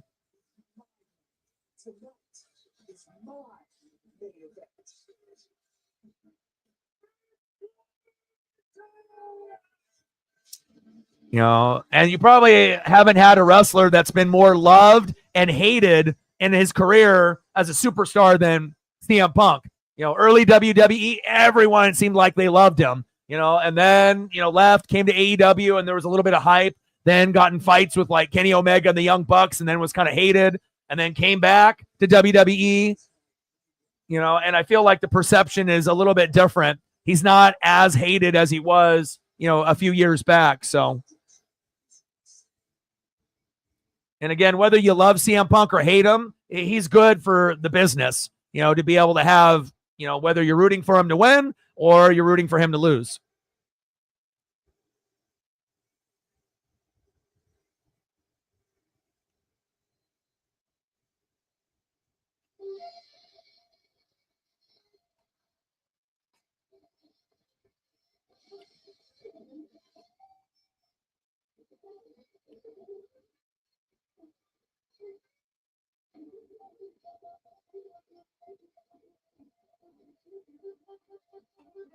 Yeah, they're really stretching out these entrances and whatnot.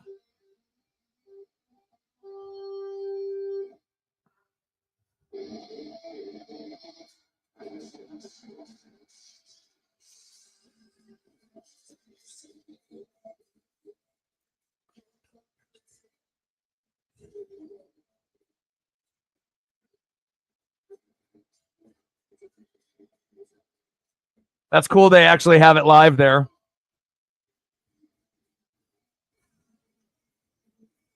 And CM Punk coming out with Paul Heyman. Jelly Roll's loving it. George Kittle right behind him is loving it.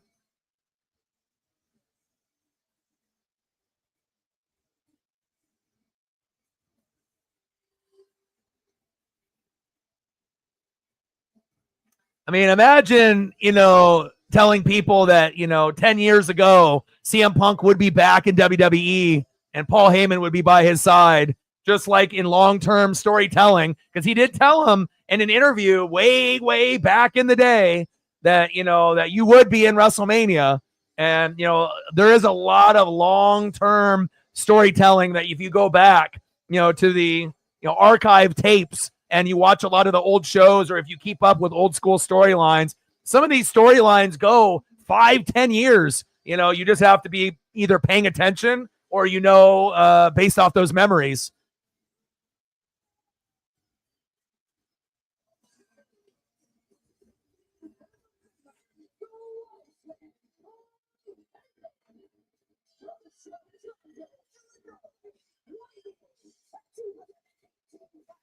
Paul Heyman is walking with CM Punk now, but who will he be walking with at the end of the match? CM Punk still or Seth Rollins?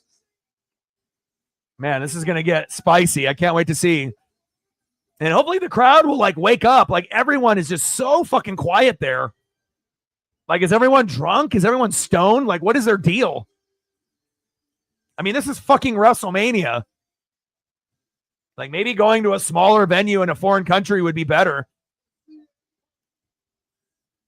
And Seth and CM Punk don't like each other. They'll be civil, but that's one of the, main, hey, we don't like each other and we're okay to admit that.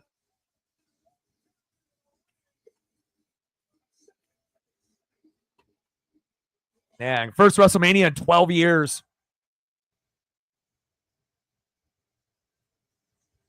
And the first time to main event. Roman, Seth, CM Punk.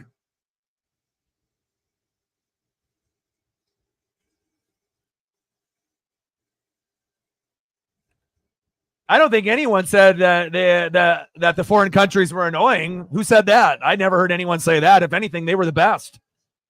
Their crowds in that European tour were amazing. I don't know who you were hearing, but I have no one that I've ever heard that said that. We get the best crowds in Canada and overseas. I mean, there's only a couple cities that actually bring it. Maybe New York, maybe Chicago and CM Punk's hometown. But even those two cities are nowhere near anything that's in Canada or in any European city. So I don't know about your everybody. Maybe you or maybe the people that you read or watched, but that's new news to me. Yeah, well, what? People that just like to talk shit because they're stupid? And the internet wrestling community is a bunch of idiots. They don't even know what they want. Most of those people, they don't even have a fucking wrestling knowledge. They just like to complain and talk shit and be negative. Here we go. Now they're actually at least chanting.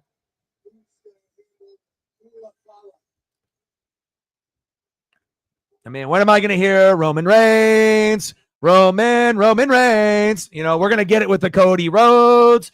Cody Rhodes. We're going to get that. I have obviously assumed tomorrow. In the Pat McAfee little thing, they got a little bit of that with Roman. But, I better hear that tomorrow with Cena and Cody Rhodes. I mean, that's the easiest chant for anybody to do, even these fucking Americans in this crowd. But again, the European crowds are way more creative and they work together with their chants. Here we go. I'm ready. So there's a difference between a few people that tweeted and you said everybody. Come on, Jeffrey.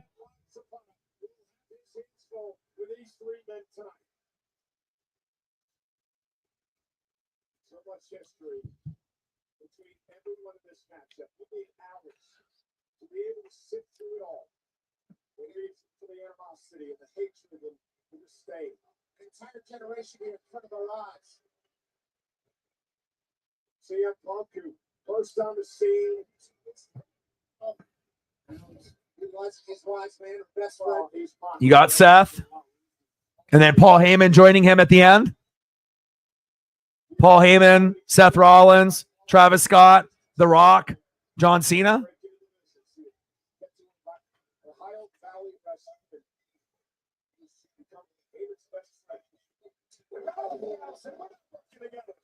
Enough issues between you and I, and what we used to have inside the Shield, and now we're underway.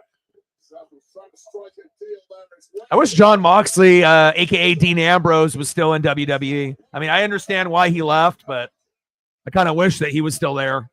They could have done so much, you know, with those three, you know, working together, going against each other.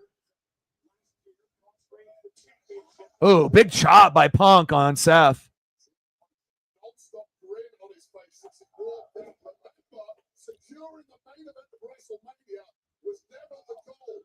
Winning in the main event of WrestleMania is. Punk fails to do that, and he'll always look back on this night with regret. And Roman Reigns trying to shake out an issue with his hamstring early on in this matchup. Paul Heyman did CM Punk that he would indeed one day main event WrestleMania. Paul Heyman said, "I would be with you when it happens." I like Punk with the old school gear with the stars. You know, back when they had those old school elite figures, and when he first came up, vintage CM Punk with the ring attire. Oh, vintage Roman.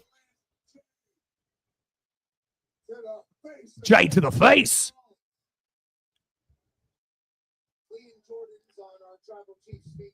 This is not about a championship. This is about pride and dignity and proving you're the best, perhaps, of a generation. Yeah, well, also, too, you know, in AEW, he can end up being champion and be the man. There's less competition over there. You know, if John Moxley, Dean Ambrose was in WWE, he wouldn't be, you know, world champion. Sure as hell not as many times as he was in AEW. You know, he would still be up for a belt once in a while, but the legacy wouldn't have been the same. So it was actually good for him to go.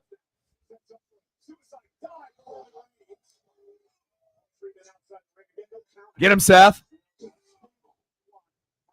I hope Seth wins. Throws Roman into the steps.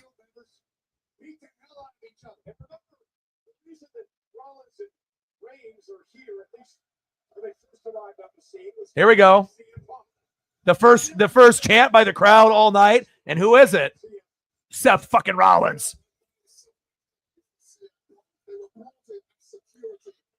It only took 3 hours and 30 minutes for them to do some participation together and in the main event. Oh. Got to move those fucking stairs out of the way.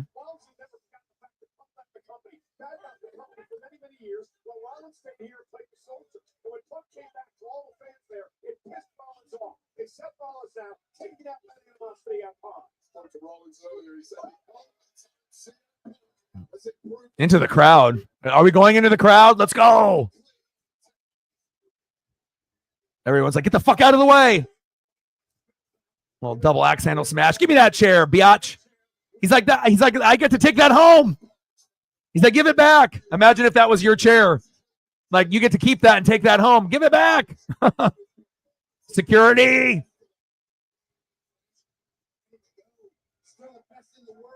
Oh, trash can. Hell yeah. This match is already better than anticipated because I don't know if we even anticipated it going into the crowd like this.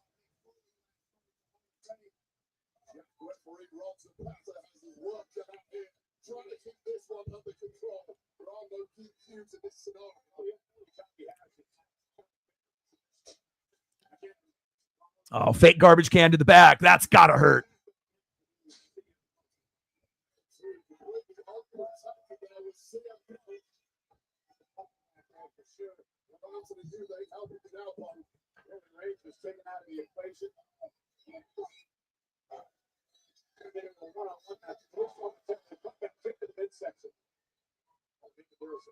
No, suplex.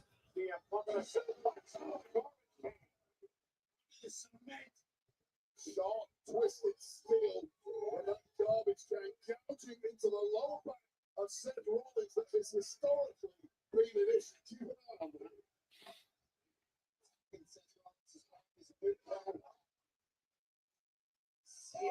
Seth Rollins put up big shots at each other across the WWE universe. This is what Broadway triple threat match got too diverted. Little ECW, a little hardcore action. So they got this whole one-on-one thing while Roman is just chilling. Over the top. You getting your money's worth if you got a close seat at Mania. You're like, Roman dove right in front of me. We still got to make sure that that guy gets his chair back.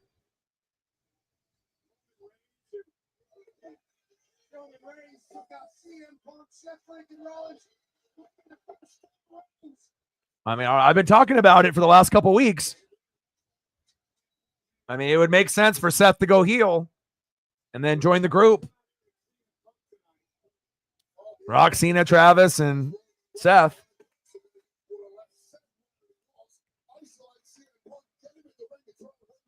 Nobody cares about that prime drink. Kick that shit out of the way.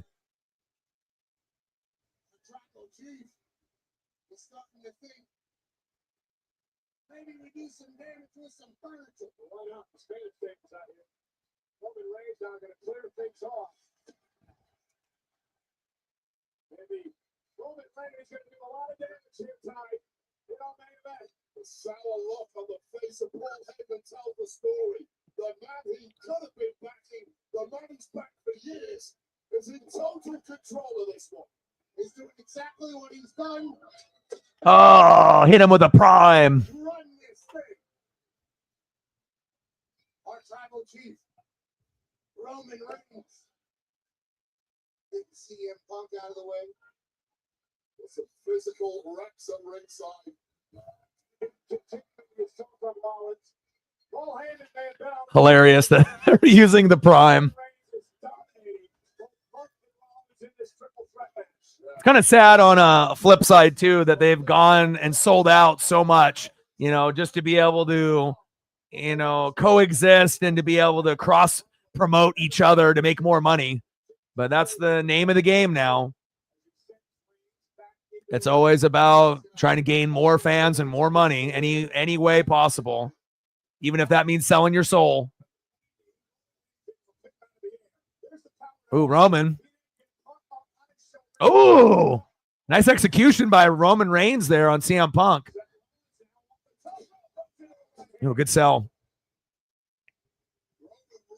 Sarah needs a bib.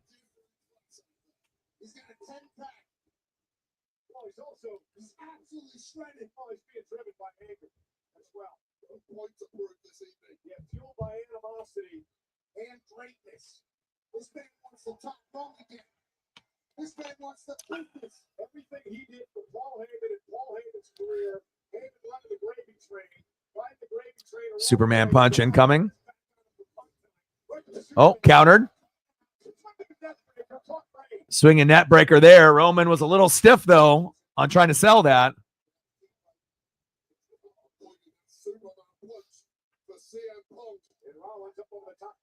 Oh, nice catch there by CM Punk. Oh, high knee. Oh, nice athleticism for Punk for being an old man. I want to be able to see some good double team moves here too. Punk and Seth working together, or Roman and Seth, or whatever combination. CM Punk and Roman. Like, I want to be able to see some double team moves here.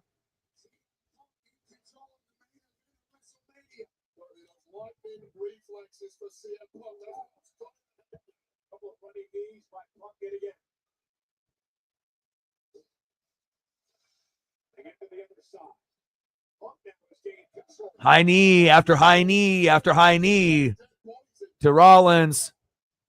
Oh, here we go. Bang! Oh, good sell by Seth.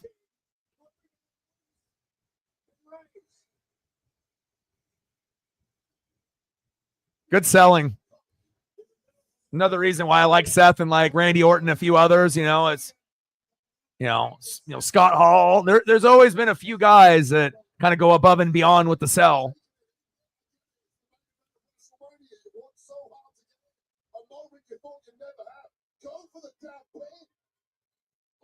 Going to the sky, looking over the shoulder. David is Punk now from the top rope.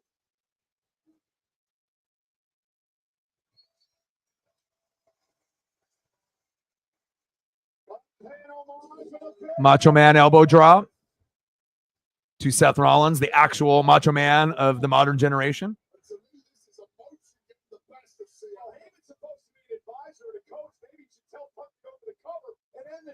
Maybe a wise man would say something wise at some point. Punk now hell bent and beat the hell out of both of these men. Losing a point here tonight. Soaking it in is one thing. You have to be ice cold and clinical to win a match like this. And I fear Punk has let emotion take over. Yeah, so good at selling that fractured some ribs and punctured some lungs, huh? Oh, here we go.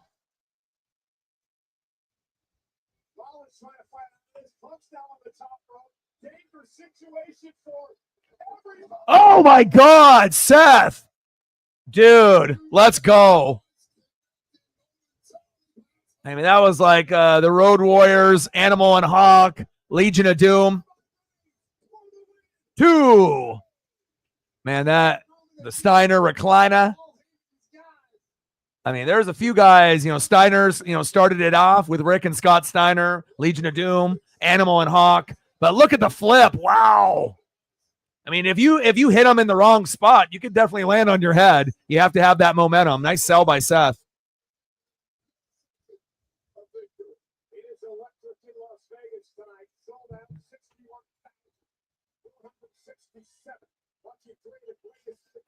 I'm not sure if it's electric, Michael Cole. You got 61,000 people there, but it sounds like 10,000, and they're all quiet.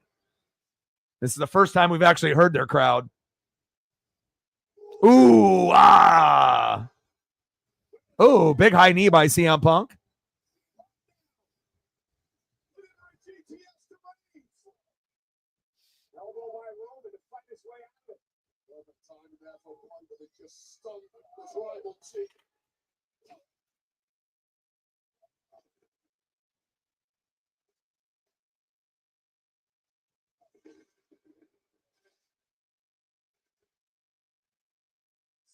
Punk get the better of our time in 2. Here comes Punk now.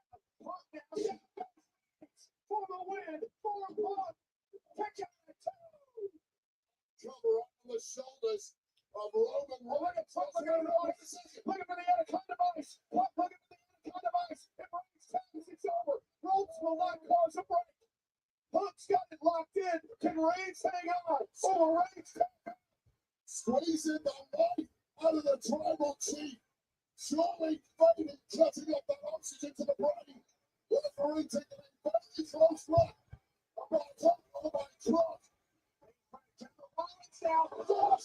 Breaks things up. Sitting in the match. Pin. Cover. Rollins. Almost took out. Frog splash from Seth freaking Rollins. Wow. With the blink of an eye, they just went Punk for the victory. Into stealing. Was the step. Freaking Rollins. That's not as he was saving it. I think he thought it was over if he didn't do that.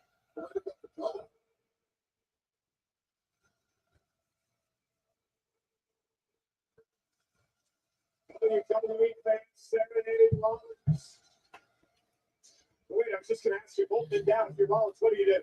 Clear one man out as quickly as you can. Figure out who the weakest guy is. Get him out of the ring. Then focus all your efforts on the remaining man. And again, the personal animosity forces Rollins to go back to Punk. They try to beat the hell out of CM Punk. Let's Punk up. And a buckle by Rollins. Such a devastating maneuver has taken out several superstars for long periods of time. And Punk hasn't moved since. And now Rollins lifting Roman Reigns up. Reigns is in trouble as well. Trying to hang on, and another buckle by. Yeah, by far the best match of the night, especially with CM Punk, Seth Rollins, and Roman Reigns. I mean, how can it not be? I mean, even if the crowd was quiet, it still would be the best match.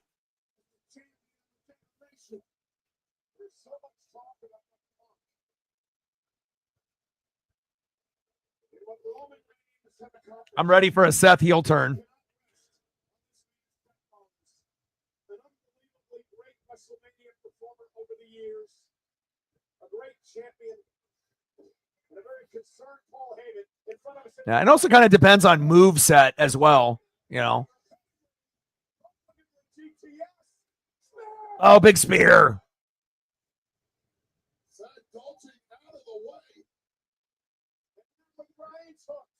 Oh, counter. Oh, he landed on his feet. Whoa. Oh! Pedigree in the air. Let's go, fucking Seth. Stop his ass. Yeah! Let's go. Get your ass out of the ring. This won't be over, though. 2. Oh. That would have been a crazy ass, finish, but it's too early. I mean, right now it's 7:42, so. Dude, that was sweet.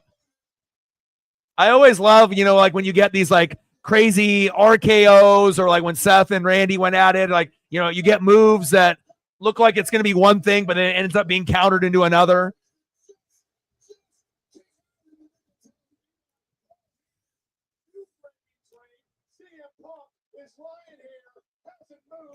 I don't know if we've ever seen that before, too. That was sweet. But again, it all depends on who you like based off moveset. Like CM Punk, Roman Reigns with like the spear and, a Superman punch. It's, not really for me. But, I like a moveset like that Seth has or like Randy Orton, And again, it really does, everyone's going to have their favorites and whatnot. But Seth going up here, high risk. Show him, modern day Macho Man. You the man, baby. Oh, wow. Oh, wow. Counter. Spear. Punk. Go to sleep. 2. And they could have ended it there, too. And that's exactly what we said that would happen at some point in the match, right? Seth would be there with CM Punk. He would push him out of the way. Roman would spear Seth, and then Punk would go for the pin. But we didn't get the finale there. So if they've already done it once, it probably won't happen again based off the finale. But we did call that spot a few weeks ago. Followed up with a GTS and a pin, but only for 2.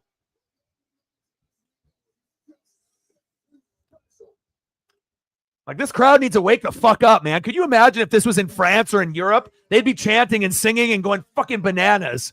And then it would carry over to us at home. This might be like the weakest WrestleMania crowd in my recent memory. Like, wake up. Like, I get it. You're rich and all, but like let's make this a special event instead of just sitting there. He said another GTS attempt. Should be countered.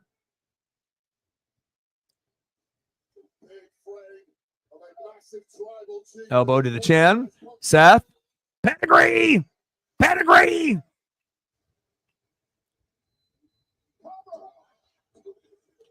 Two.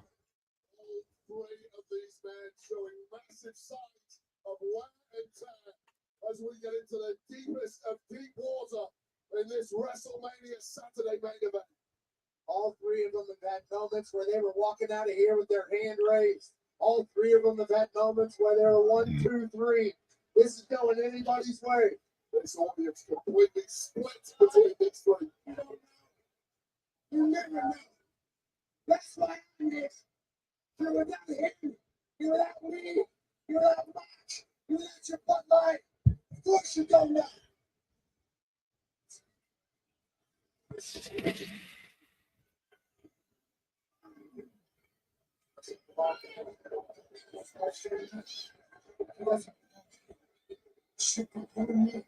Easy outside and put him down.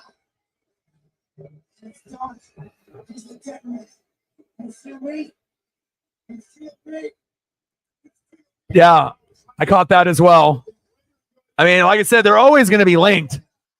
Big foot to the head from Seth to CM Punk.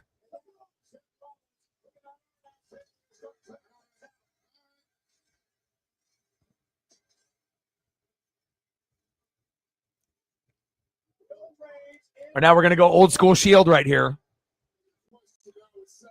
Old school Shield. Let's go. Pick him up. Powerbomb him.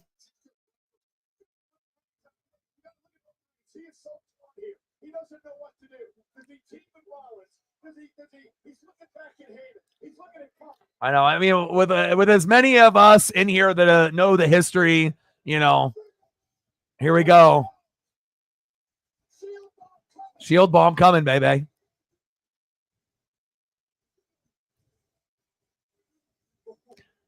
You know, it's a little bit of nostalgia. You know, it's a cool thing to be able to see. Oh, but he says, no, I won't do it. I'll do it by myself. Oh, with enough authority to make it go down. I would have loved to seen the Shield just for that one move alone, but you know, I get it. We have a triple threat for a reason here. Oh, okay, he's like, I'm going to give you one too. Oh, that one broke the right way. That one had enough oomph in it, you know, for the sides to collapse to make the noise that you wanted. Okay, here we go. Trying to set him up for the spear and the Superman punch. Spear! 2. They're really going all out. I mean, the crowd sucks, but man, this main event is making up for some of the crowd's inability to actually cheer on a fucking WrestleMania. Perfect power there by Roman to get that table to split. With the CM Punk powerbomb, it didn't give enough power for the sides to explode out, but definitely did with that Rollins powerbomb. Hell yeah. All right, we're only 12 minutes away from 8 o'clock, so we're almost there. Match of the night. Might end up being the match of the weekend. You know, we'll see what happens, obviously, you know, with Cena and Cody Rhodes and the rest of the card.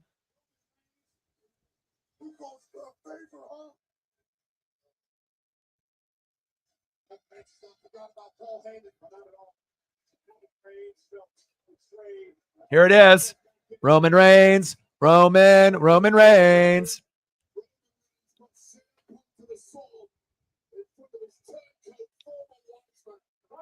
But it doesn't have the same feel as Cody Rhodes. Cody Rhodes. Man, that European crowd knows exactly what to do. Trying to choke out Punk here.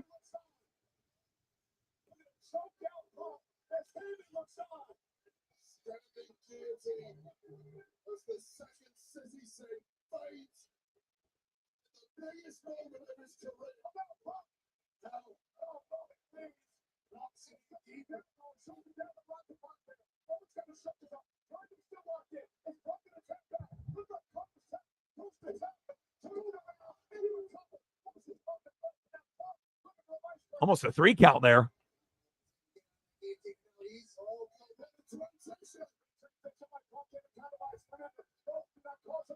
Submission perhaps for Roman Reigns. Punk with Heyman looking on. CM Punk trying to get Reigns to tap. I mean, I think the last thing that we want to see is someone tapping out.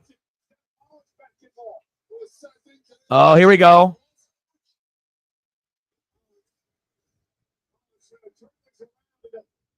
Oh, no. Oh, I just blacked out for a second. I was like, oh, shit. Sharpshooter. Hit him with a Bret Hart. Fuck yeah.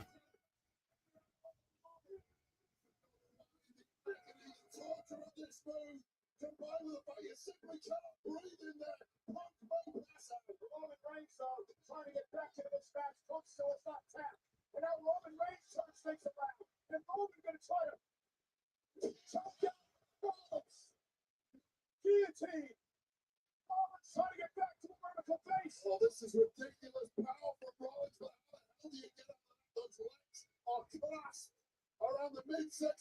Oh, shit. Dude, what a maneuver by Seth. Are you fucking kidding me? Dude, what strength. Guy is fucking ridiculous. He's so underappreciated, man. Ow!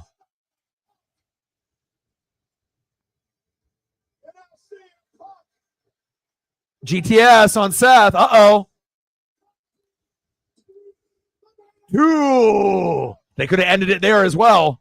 We've had at least 3 opportunities in this match where they could have ended it.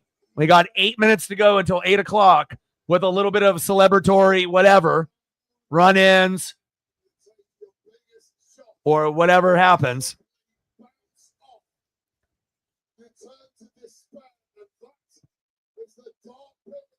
Hell of a match. I wish every match on the card had this type of intensity, but again, you know, they don't make CM Punk, Roman Reigns, and Seth Rollins grow on trees in the back. That's for damn sure. This is one of the better triple threats that we've seen in a minute. Agreed. And you know what also makes it nice is that even though CM Punk is a little older, he's not as old as like Rock or Cena in the ring. You know, he's still fluid. Now, obviously, when he first came back from, you know, being off for 10 years in AEW, he was a little sluggish, but he's in much better shape now in WWE, and it shows.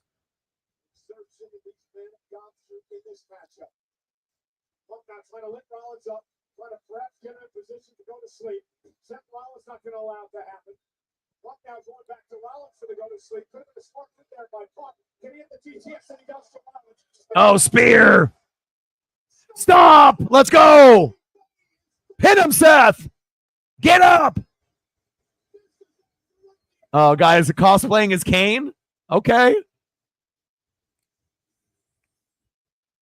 Nice little sequence there. And that's why, you know, triple threats are sometimes better than one-on-one, you know, because you get that extra guy, you know, to be able to come through and, you know, take it to that next level.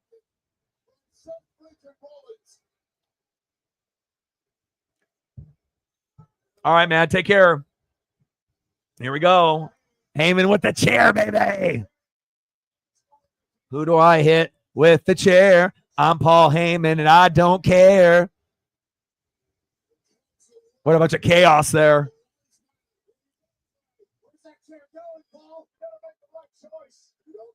All right, see you tomorrow, Lenny D.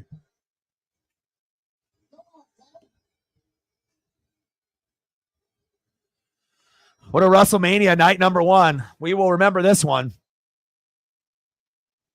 Fuck, I can't wait till tomorrow. But so far here, this is exactly what we've been waiting on for months. Looks at CM Punk. Looks at Roman Reigns. Seth in the corner, just half dead.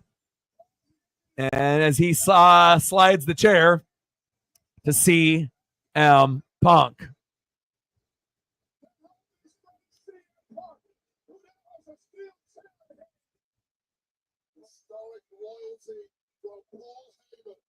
So are we going to get a spear from Roman to Heyman? Obviously, Heyman is going to get hit with something here. Yeah, baby! Low blow, low blow. And the turn. Now Roman is like, are you on my side? Or are you going against me as well? So Heyman, low blow CM Punk. Roman smiles thinking, you're on my side now. But guess what? You're not. I'm on Seth Rollins' side, baby.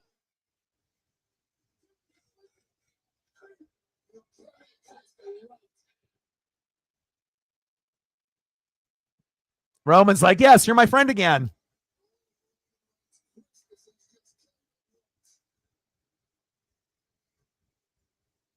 Roman just hits him in the fucking head with a chair.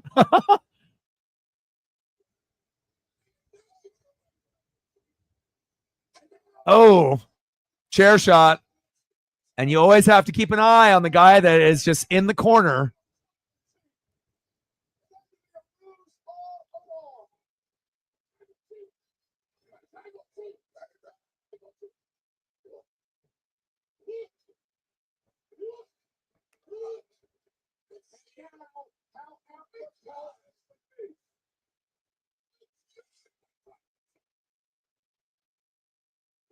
When do we get the Heyman low blow to Roman from behind?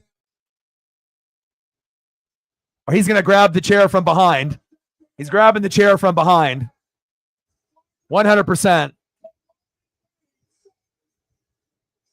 There it is. Low blow. Let's go. Either the low blow or the chair grab. Let's go. John Cena, Travis Scott, The Rock, Paul Heyman, Seth Rollins, heel turn. Let's go. Let's go.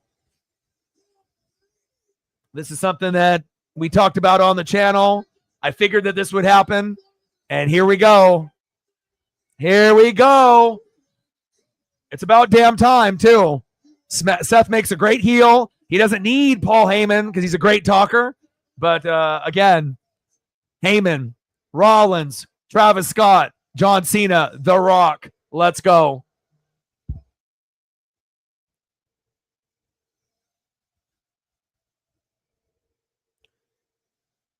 Let's fucking go, baby.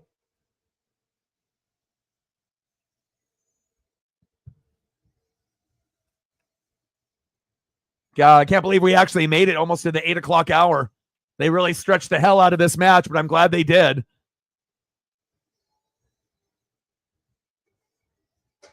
Big chair shot. Goodbye. And here it is. It's over. Right here.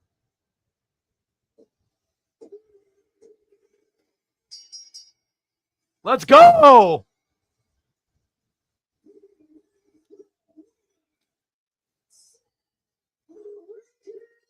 Let's go, baby. I love it. I love it. Finally, my favorite wrestler since the very beginning, to be able to outshine, anybody else. He's always been the Macho Man to someone else's Hulk Hogan, and every once in a while, you can be the number 2 guy in the company, but in reality, you have the skill set to be the number 1 guy, and about damn time. Man, what a fucking main event. Primo in the building. What's good, brother?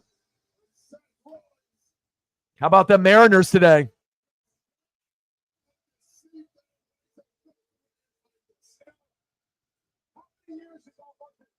But, again, if you watch wrestling and this was predicted not only by me, but a lot of others as well. But you just don't really know if they're going to actually go through with it. Awesome.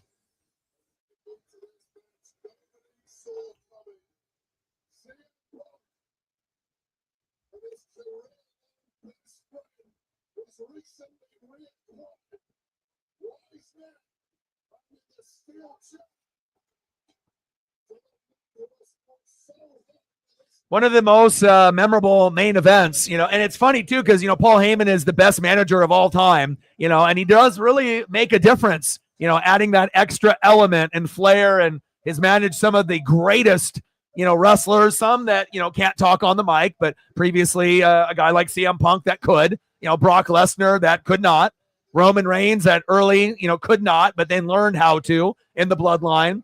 And now joining Seth Rollins, who doesn't need the wise man, but to have the wise man in your corner, pretty fucking cool. Not only for Seth Rollins, but for Paul Heyman and for his legacy also. Sweet.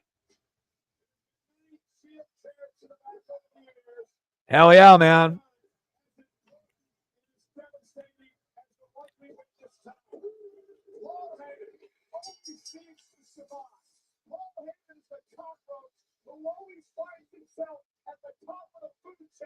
You cannot tell who continues to be with the best in the business. And now Paul Heyman has aligned himself with Seth freaking Rollins. Hell yeah. I fucking love it, baby.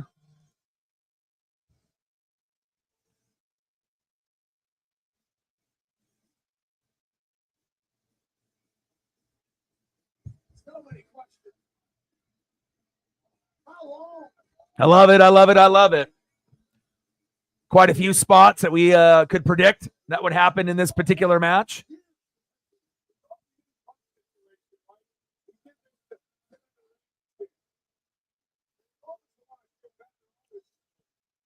Wow. Awesome, awesome, awesome day one. Shout out to all the people that like, sub, donated, commented, and shared. I'm extremely tired. You know, I've been sitting here since 10 a.m., 10:30 a.m. prepping, doing the Mariners and the Blue Jays. Big grand salami by Rowdy Telez, which was fucking insane in the 12th. And then now WrestleMania with my favorite Seth Rollins to end it off. How awesome is that? Well, I love you guys, and I appreciate you guys very, very much. And I hope you guys enjoyed the show. I will be here for night number 2. Happy Easter, everyone, tomorrow. And I will be live, obviously, right before the start, probably around 3:50, 3:55. I'll be home probably at 3. And I got to go take Paisley on a long walk, eat some dinner. I'm going to sleep very good tonight. Seth Rollins, you the man. And I got one question for you. Who you know talk sports like us? Your boy Ryan, Northwest Sports Fanatics. And I am out. Gang.